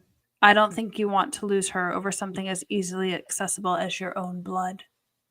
Druitt walks over to stand close in front of Magnus, smiling softly. You saved my life once before. You can do it again. I can help you, John. And not by prolonging this nightmare. I can find a cure. She clearly doesn't know. How could I possibly tell her? She must have asked how she came by her killer instincts. She thinks her father's dead. And now we know. Now we finally know. But Yeah. yeah. So Druitt swallows hard in anger and glares at Magnus. I wonder how she'd feel to learn the truth. Your mind is poisoned, John, through no fault of your own. Helen Magnus, friend of nature's abominations and enemy of common sense. Your blood, Helen. Druitt looks over Magnus's shoulder at the security monitor. Oh, time is growing short. Magnus turns and walks back towards the security monitor and computer. She taps in a command. So Will and Bigfoot end up helping Ashley out of the lizard monster enclosure. I do really like the Druitt's line of Helen Magnus, friend of nature's abominations and enemy of common sense. Because it is a theme that pops up like throughout the entire show. Like and it's something that even Amanda in some of her writing for the book actually has talked about, like trying to understand Helen Magnus and like her reasoning and her like all of that with that character was very difficult. But that's what makes Helen so interesting as a character. And you're like, you're talking about all these secrets that we're already can tell, like she keeps things from people, but like, yeah, it becomes really interesting. So I think that line in this pilot is a perfect like way to kind of explain that in a nutshell, you know? Yeah. Totally.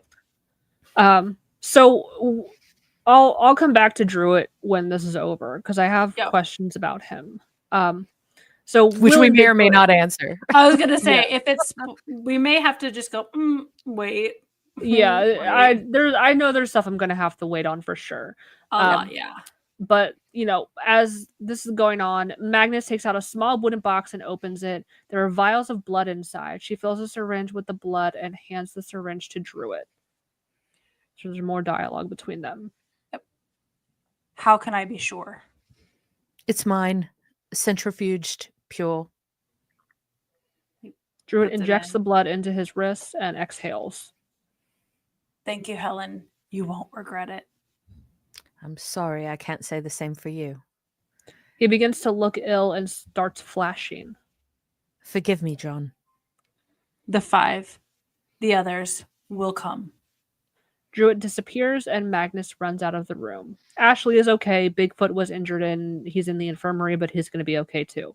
So obviously my question is like, what happened to Druitt? Is he dead? Did she just like banish him back in time? Like there's still open stuff. Yeah. So None of that. He is very Yeah. much not dead.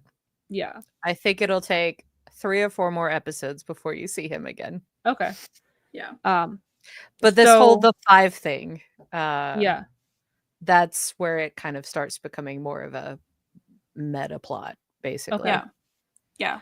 So we will steer clear of any of that. Yeah. Just we're no comment at all because that Yeah. will unfold. You will get all your answers. Okay. So we cut back to Magnus's study and we have some dialogue between Magnus and Will. Leaving Dr. Zimmerman. How unfortunate. What you've built here and the research that you've done, 30 minutes in that library, and I got to the bottom of questions I didn't even have the sense to ask. Some of the most confounding cases I'd ever worked on were suddenly just crystal clear.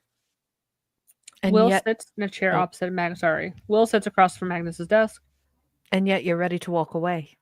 Just just hear me out, please. You invited me here because you said I was a truth seeker, just like you. But I know you've withheld things from me. What things, Will?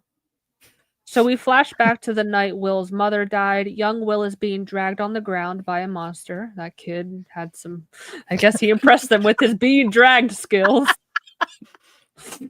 Next, he is being held and comforted by Magnus as she sits with him with her back against a tree. Also, this is where I think, sorry to interrupt, this is where I was messaging Wells and I was like, is the monster that Ashley was stuck in the cage with the same type of monster that killed Will's mom? I said it looks similar, so it could be the same Yeah. type. I don't think it's the same Yeah. exact monster, but yeah. Okay. Yeah. And put those in the group chat. Don't leave me out. I want to know. I wanna be Okay, in we that will combo. now. Well, now I don't like feeling left out. I was trying to surprise you, but Yeah. I don't like surprises right now in my Okay. life. I want to feel Okay. looped in. fair. Okay. Yeah, We got you. We got you. Thank you. Thank you. All right. Will says, you were there, weren't you? She was an extraordinarily brave woman. She died protecting you from that creature. You could have stopped it, done something. We tried, Will. I swear to you, we tried.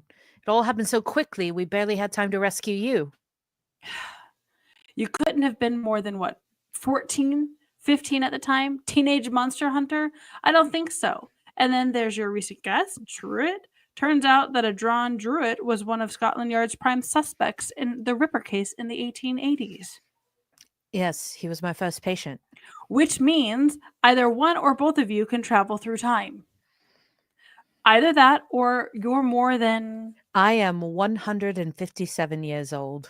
How is any of this possible? When you work at the frontiers of science for as long as I have, the rewards and curses are unexpected. My God, you treated one of the most notorious serial killers of all time. He wasn't always that. He was dying. I gave him my blood to prolong his life, but it all went wrong. So we get a flashback to London. Druid is about Mm. to kill a prostitute, but Magnus intervenes. Druid introduces the prostitute as introduces Helen as his former fiance. Magnus offers to help him, but he says he's too far gone. He's already killed 7 women.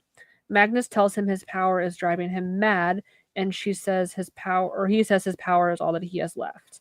It appears that he lets the woman go because he flashes and disappears, but the knife slices her throat, and then he's gone. So we get All of some the- more dialogue. All the flashback stuff was shot originally for the web series, but they redid the vis effects because everything was shot on a green screen. So Yeah. even though like the curly blonde Helen was like Mhm. shot for the web series, yeah, they were able to like redo some of it. It's neat. It's nice. So we have okay. dialogue again. Yep. I spent all the intervening years trying to undo that mistake. He was more than your patient, wasn't he? She looks uncomfortable, glancing down at her hands. Will is shocked as all the pieces fall into place. And then he just goes, Ashley. He remembers. I kept the embryo frozen for over a century until I could bear the loneliness no longer. I brought it to term believing John was gone for good. I underestimated his determination. Okay, here's the deal. If we're going to work together, the first rule, the only rule, is that you're straight up with me. I've just trusted you with my deepest, darkest secret. I know. I just know that I've spent a lifetime living a lie and I can't do it anymore. I understand. No, I'm serious. You open this place up to me. Every monster, every room, everything that crawls, flies, teleports. If I'm going to be of any use to you, I've got a lot of catching up to do. To say the least. You know, I was hoping that at least you would be normal. Sorry to disappoint. Is there anything else? Is there a health plan? No. Why did that sound southern? No. Sorry. But I can promise you the adventure of many, many lifetimes. Shall we begin? Fade Okay, out. That's our episode. So I've got one thing with it that because it's here in this episode, but we do get that hint that he wasn't always Jack the Ripper. and that there's Yeah. this because she makes that notion. She's hesitant about the blood, so Mhm. that's just that one little like piece to just cling to, is that there is that he Yep. wasn't always. So Yeah. that's So I remember when I first watched it, I was like, oh, so she didn't like maybe she didn't fall in love with a murderer. Maybe Mm. her Mhm. became a murderer, and Yeah. that's a different story. It gets so that was really convoluted and complex in the best way. Let's put it that way. Okay. correct. But that would be Because- the one thing to like anchor in, was the like this kind of weird as the story unfolds. But that part Mhm. that's where my brain starts questioning or thinking about it. And honestly, I forget how some of it rolls out. Yeah. But that was an interesting point because they made it clear that her blood has an impact and that he wasn't always, but that there's Correct. just this space. So it's an Yeah. interesting kind of first peek into how her interpersonal kind of space. So, Yeah. oh, Sarah, did you have a thought? Yeah, so it makes there's so many questions, which I think is a really good key to like hooking people with the pilot. Yeah. Why is Helen that old? How did she live to be that old? Like, where did that come from?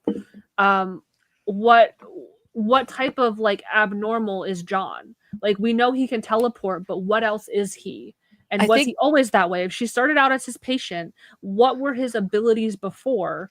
Or like, before he became Jack the Ripper, if that's what happened, like I think it's also really smart because, like you heard me say at the very beginning, they had a month from like green light to like shooting, right?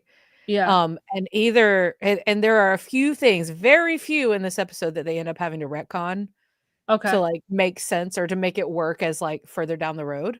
Yeah. But it would have been a lot more, I think, if they had not. So number one, it like hooks you for sure, right?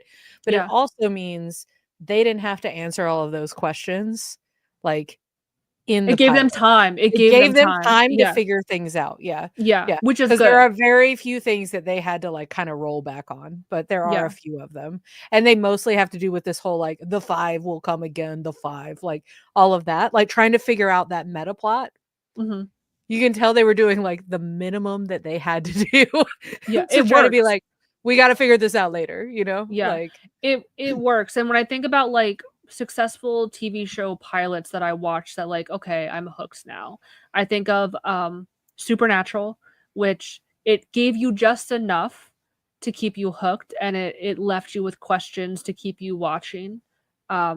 Like the X-Files is another good one. Like, okay, cool, like there's more here and like it keeps you interested. Yeah. And they had to in this time of television where, I mean, now like we're kind of back to like a weekly release format as instead of like dumping a whole season. We're kind of getting back to that form, but it was so important to be able to hook people and keep them coming back and get them with a pilot. So I thought they did a really good job because I have questions, and not only about the characters that we see, but like what else are they gonna like? What Pearl Harbor was monsters or something. Like I don't know, like something like that, or I don't like. I'm interested to see like what fun stories they tell, where it's like they take something pre-existing, like Chernobyl, and it's like they turn it into, or they bring it into this world. Yeah, for sure. I have a 1:11 long clip of that last conversation that was just had, but it is the web series version because I Ooh, want okay. you to see just how different it was. Yeah, I'll see this Like, wig.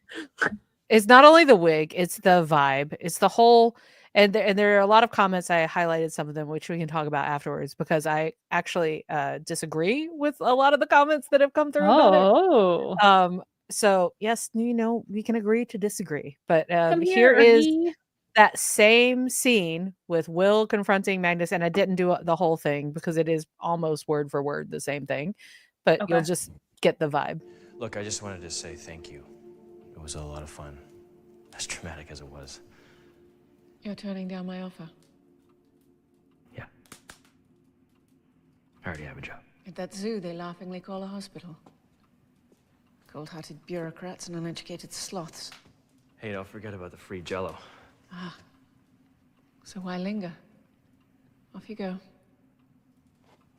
Is Alexei, I've secured a place for him at a special school I know. He'll be fine. and what about Ashley? Some pretty heavy news about her dad. I will deal with my daughter, have no fear.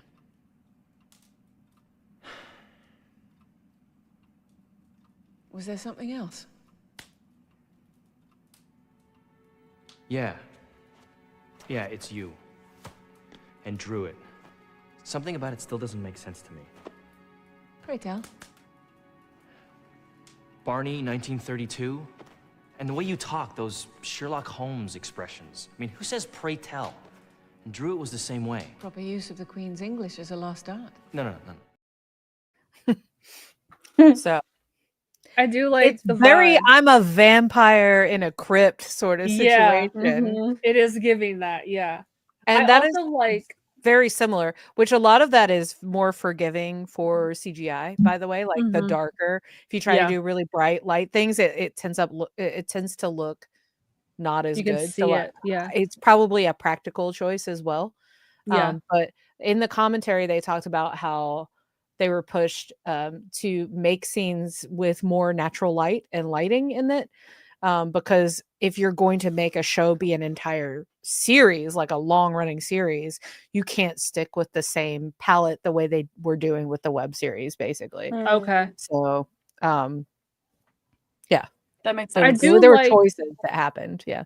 I like that we got, because that was another thing that was like one of my gripes, I guess, was like after they kind of find out like how they can get to Alexei and kind of talk to him and not get their brain eaten, that storyline kind of drops. And here Mhm. at least we get the whole, oh, she found a special school for him. Like we kind of get some closure on that storyline. Yeah. So I They do mentioned like that in the commentary too, about how they had possibilities of shooting a couple of different scenes about Alexei, Mhm. but they didn't want to get bogged down. And like the real purpose of Alexei and that whole thing was to like get Will and like use Will and like have Will use his abilities and realize he can do this. So it's like why get bogged down about Alexei? But it could have been as easy as a throwaway line. yes. Yeah. Like wasn't that like was in the web series. Yeah. Yeah, that's all I asked for. Like that's all I asked for. I didn't need like, any more scenes with him or anything. Just I think they got a little like over like they in their minds they were thinking they needed to do more with him, and it really was like, no, he's fine. He's not dead or anything, Yeah. like yeah. But like the darkness, there's another parallel scene is like Ashley getting stitched up in the infirmary and like talking about the werewolves and everything. And she's like that, even the infirmary is like, how can you stitch somebody in this lighting? Like it's so dark. It's so dark. But I think we get bogged down sometimes in the idea of like if something's going to be gothic or Victorian or whatever, that the literal lighting has to be dark, and it's not always the case. Architecture, gothic, and architecture. it should be more dynamic than that. You don't have to like not everything has to be dark. The other thing I was going to share to you too between the web series and the show was the posters. Oh yeah, Like the poster, because the web series poster, and like anybody out there, like how much I love Sanctuary. That's the reason I watch Stargate. So please, the criticism that I'm about to deliver, please understand it comes from a place of good fun. It comes from a place of love. But this poster for this web series looks like the cosplayer version of the show. I can't. And I'm going to show it to you right now. No, oh no, the wigs. Oh, the wigs. No. Oh my gosh. Oh. Oh no. And also, they like literally like that shirt that they like the outfit they put Amanda in as Helen in this like, and this is the outfit that she's walking Will through, giving him the tour, by the way. And it's like she would not at this point. She wouldn't still be like trying to replicate Victorian era fashion. You know what I'm saying? Like that's not her vibe. So but then we went to this is what we got finally. Much better. We're much better off. We're much better off. Thank you. Still look at the jacket. look at her jacket. It's got like these Victorian sort of like The buttons. the buttons and the cut. Like you can do Yeah. things without it being fucking this shit. Like, you know what I Yeah. mean? That's god awful. The sleeves are sorry. killing My eyes me. are Please, I'm burning. dying. I'm dying. I'm dying. The on it. wrist part alone. I just like who did this? Who did this? And you can But kind now of I just see in that the like shiny wig thing, you know, like you Yeah. can tell it's like it's a thing. And they used some of the clips in the next episode, Fata Morgana. They use a few clips from the web series too, and you can tell when it's a wig, but it's like Okay. the darkest ones or whatever. But that brings me to the clip that I wanted to share from a completely unrelated movie, Oh yeah. because it is the thing I think every time I look at Helen Magnus on screen. So here, like, I am Kate McKinnon in this interaction. Let's just put it that way, okay? Also, the fact that this is also about Gillian Anderson too makes I it know, doubly good. it works very well. But Yeah. this is what I think every time I see Helen Magnus on screen. Ensure my office. What? Wait. This is your boss. You're the boss? We have a real life Judi Dench in our midst. You are the boss, and yet you have not sacrificed 1 ounce of femininity. Why have we been spending all of this time talking to the men when this being has been floating through the halls of the building? Oh my God. That's a compliment. That is the Beyonce of the government. Doffer, stay here. I have so much respect for you that it has circled around into objectification. I love it. Why have we spent all this time talking to the men? Valid. I'm talking to the men. That gasp at the beginning, even. It's just like, Yeah. she's like, oh, not sacrifice 1 ounce of femininity. Like, not 1 ounce. I love it so much. But that's what, like, literally, of what I think one of the things that makes Helen Magnus so cool as a character is, yeah, she can, like, kick ass. She can do all this stuff, but, like, she's very, like, secure in her, like, Mhm. herself and her femininity and, like, all of that. Yeah. I have nothing but respect for it. Like, nothing but respect. Something else I don't think I included in the dialogue was that, like, when she maybe it was included when she chose to have Ashley, she did it because she got lonely, and I'm like, oof, not a good reason to have a kid, in my opinion.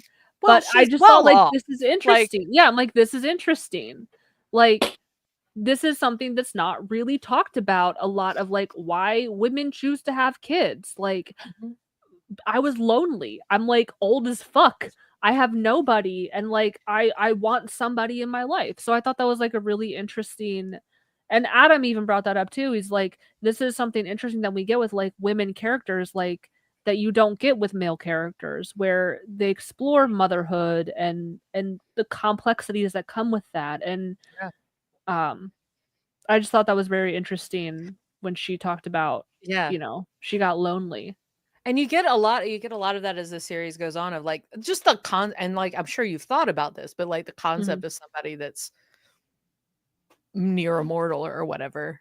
It's like how many people that they have loved if they just had to watch die, like over, you know, like it's just that concept of like, do you get attached? Do you not? Do you, you know, like, well, we get the vibe too that does she travel through time, or is that just John that can do that? neither yet. Okay. But like I can't tell you whatever. anymore. I can't tell you anymore. Okay. So like we just get the vibe of like them, like John said something too of like he went so long being so lonely. So like we get the vibe that he is also either immortal or like kind of traveling through time and like unmoored from existence in some way, and he has nobody. And she's like the only thing that he kind of has left that he like remembers, or that he can kind of be anchored to. Yeah. So that is something too where it's like dying seems scary. Okay, not gonna lie, seems scary to die. No one's ever, you know, I mean, people have come back from death, but also the concept of living forever seems equally terrifying. Very terrifying. Yes. Yeah. So yeah, that is I hope that's a theme that we explore in the series getting You get glimpses of it as you go along for sure. yeah. Again, y'all, I'm trying as hard as I can to not spoil, and I hope I'm just Sarah. I hope I'm just telling. Yeah. I hope you're just more excited to watch the things that Yeah. I'm saying to you at this Yeah. point. That, like, I'm keeping quiet, and I'm glad Tux is Yeah. distracting. I'm 'cause trying to be I- very diplomatic in the things that I say. But Yeah. I will hit these comments really quickly. Yeah, let's Um, see. Moon says, I wish they'd release a graphic novel of the series since it's set to be like a comic graphic novel. And that was actually a comment that Amanda said in the commentary, which was, and I hadn't thought about it this way, but they all really liked the fact that a lot of the green screen stuff kind of made it feel like a graphic novel. Oh, actually, yeah. you know? So it's kind of hanging a lantern on the idea that, like, people may know that these characters are not in these spaces, but, like, if you Mhm. like think of them like a graphic novel. So Moon, I know Moon had to leave, but you're gonna listen to this later. So Moon, I agree. I would love a Sanctuary graphic novel. I think that would be really cool. This is Ellie. Ellie said, I love the super dark and moody tone of the webisodes. I totally get why they tone it down, but I love that moody gothic thing. I disagree. I did not I didn't like it as much. I think there is something to be said about less is more. And making it feel more like reality and more like the world we're in makes the Yeah. abnormal things that much more interesting to me. You know what I mean? Like, instead of, like, we're not all on a planet where there are aliens, we're here, and Yeah. this is happening instead. So to me, that's kind of the vibe I get from it. And Moon said it's Vancouver meets Portland, and I think that's very accurate. Yeah. Mara said the small bakery on Gothic Row has banging donuts. Oh, is that in? It's just like, if we're here in Oh. Old City, whatever. Yeah. Did speak of Will as the house MD you got from Aldi. Yeah. And then we got into the autistic conversation. So Mara said, I was like, my people, give me some Naquita said, definitely autistic. So yes. So the consensus is Will is definitely autistic. And I think that is 100% what they would actually more hardcore code his character that way nowadays Yeah. than they did back then. But he still Yeah. gets his, like, Will vision. It just gets finessed. Better. Yeah. Will, wow, so many injuries incompatible with life in this crib. Yeah. There's also the comparison to Sherlock. There are scratches on the keyboard of the phone, alcoholism, which, did neither of you watch Sherlock back in the day? No. Oh God, someone help me. Yes, no, I did. Sorry, I was It's like being quiet. it's the first episode where Sherlock. he's like breaking down, he's profiling, right? And he's talking about a phone, and he was like, the person that had this phone was obviously an alcoholic because they could never plug Oh, it okay. in, like, directly, so it had all the marks on the phone because they couldn't Yeah. like plug the charger in. Anyway, I would buy this in some ways. Maybe Magnus has social anxiety and doesn't know how to approach people.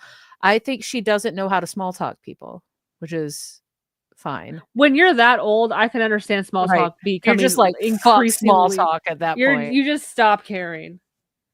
Yep. I can see that. Ellie said, Helen becomes the STEM women, does all STEM trope a bit, but at least I would believe it for Helen, Yeah. which at 157 years old. Agreed. Her CXPTSDXMQ thing. Ellie also was telling to Mara when we were talking about Candace McClure, Sanctuary Stargate Virgin River Pipeline is strong. Yes. Supernatural too. John Druitt was Alistair in Supernatural. That's true. Yeah. That's what I had to look it up. It's all the Vancouver peeps because I'm pretty sure Supernatural was filmed in Vancouver. Well, at John some Druitt, point. Christopher Heyerdahl was also in Atlantis. Mhm. And he was also on the I had to look it up, Sarah, the Voltari Council, like the council. Oh, in Twilight, like, yeah. in Twilight, yeah, he's one of the Voltari. I forget why I highlighted this, but it's just like when someone tells you no offense, but you're damn sure I'm about to be very offended. Yes. Yeah. Yes. No offense, but says something very offensive. And here's the whole Will, in your line of work, you got to know humans can be dangerous too. And Ellie says the real monsters were inside us the whole time. Yep. There's a whole episode of Supernatural that's like that. They think they're hunting monsters, and Dean is like, dude, they're just people. What the fuck? Yeah. Ellie said, Ashley, the lo-fi Starbuck. And I would agree with that. And then also said the commentary was like, we need Helen and young blonde kid. This is about the photo in the opening. Yeah. And they were like, wait, Amanda, you have a young blonde kid. And Sophie said, I think Amanda said it in one of her interviews. So, Yeah. but at some point they were talking about who heard what where. And I agree with this. Ellie's like, I can't keep track of what was commentary, podcast, interview, panel, or Twitter content. There was so much in those days. And that is true. So there's just like, it's almost like there's too much content to have to work with, basically. Yeah. When it comes to a show like this. And then lastly, there's some horrors in these streets musically. Yeah. So there's your comments check for the evening. Yeah. But I am very intrigued. I guess for me, like, I'll wait to watch the next episode until we record. Like, I don't want to get too far ahead. I think I you wanna can watch it, as- but the thing that I would request if you do watch anything is to drop your live reactions to things. Yeah. So even if you watch ahead, because it seems like we'll do like one of these a month and then otherwise Stargate. Yeah. So, which means we will be finished with this show sometime in like 6 years. So you may not want to wait that long before you watch more. But if you do watch more, hit us with the voice messages. Yeah.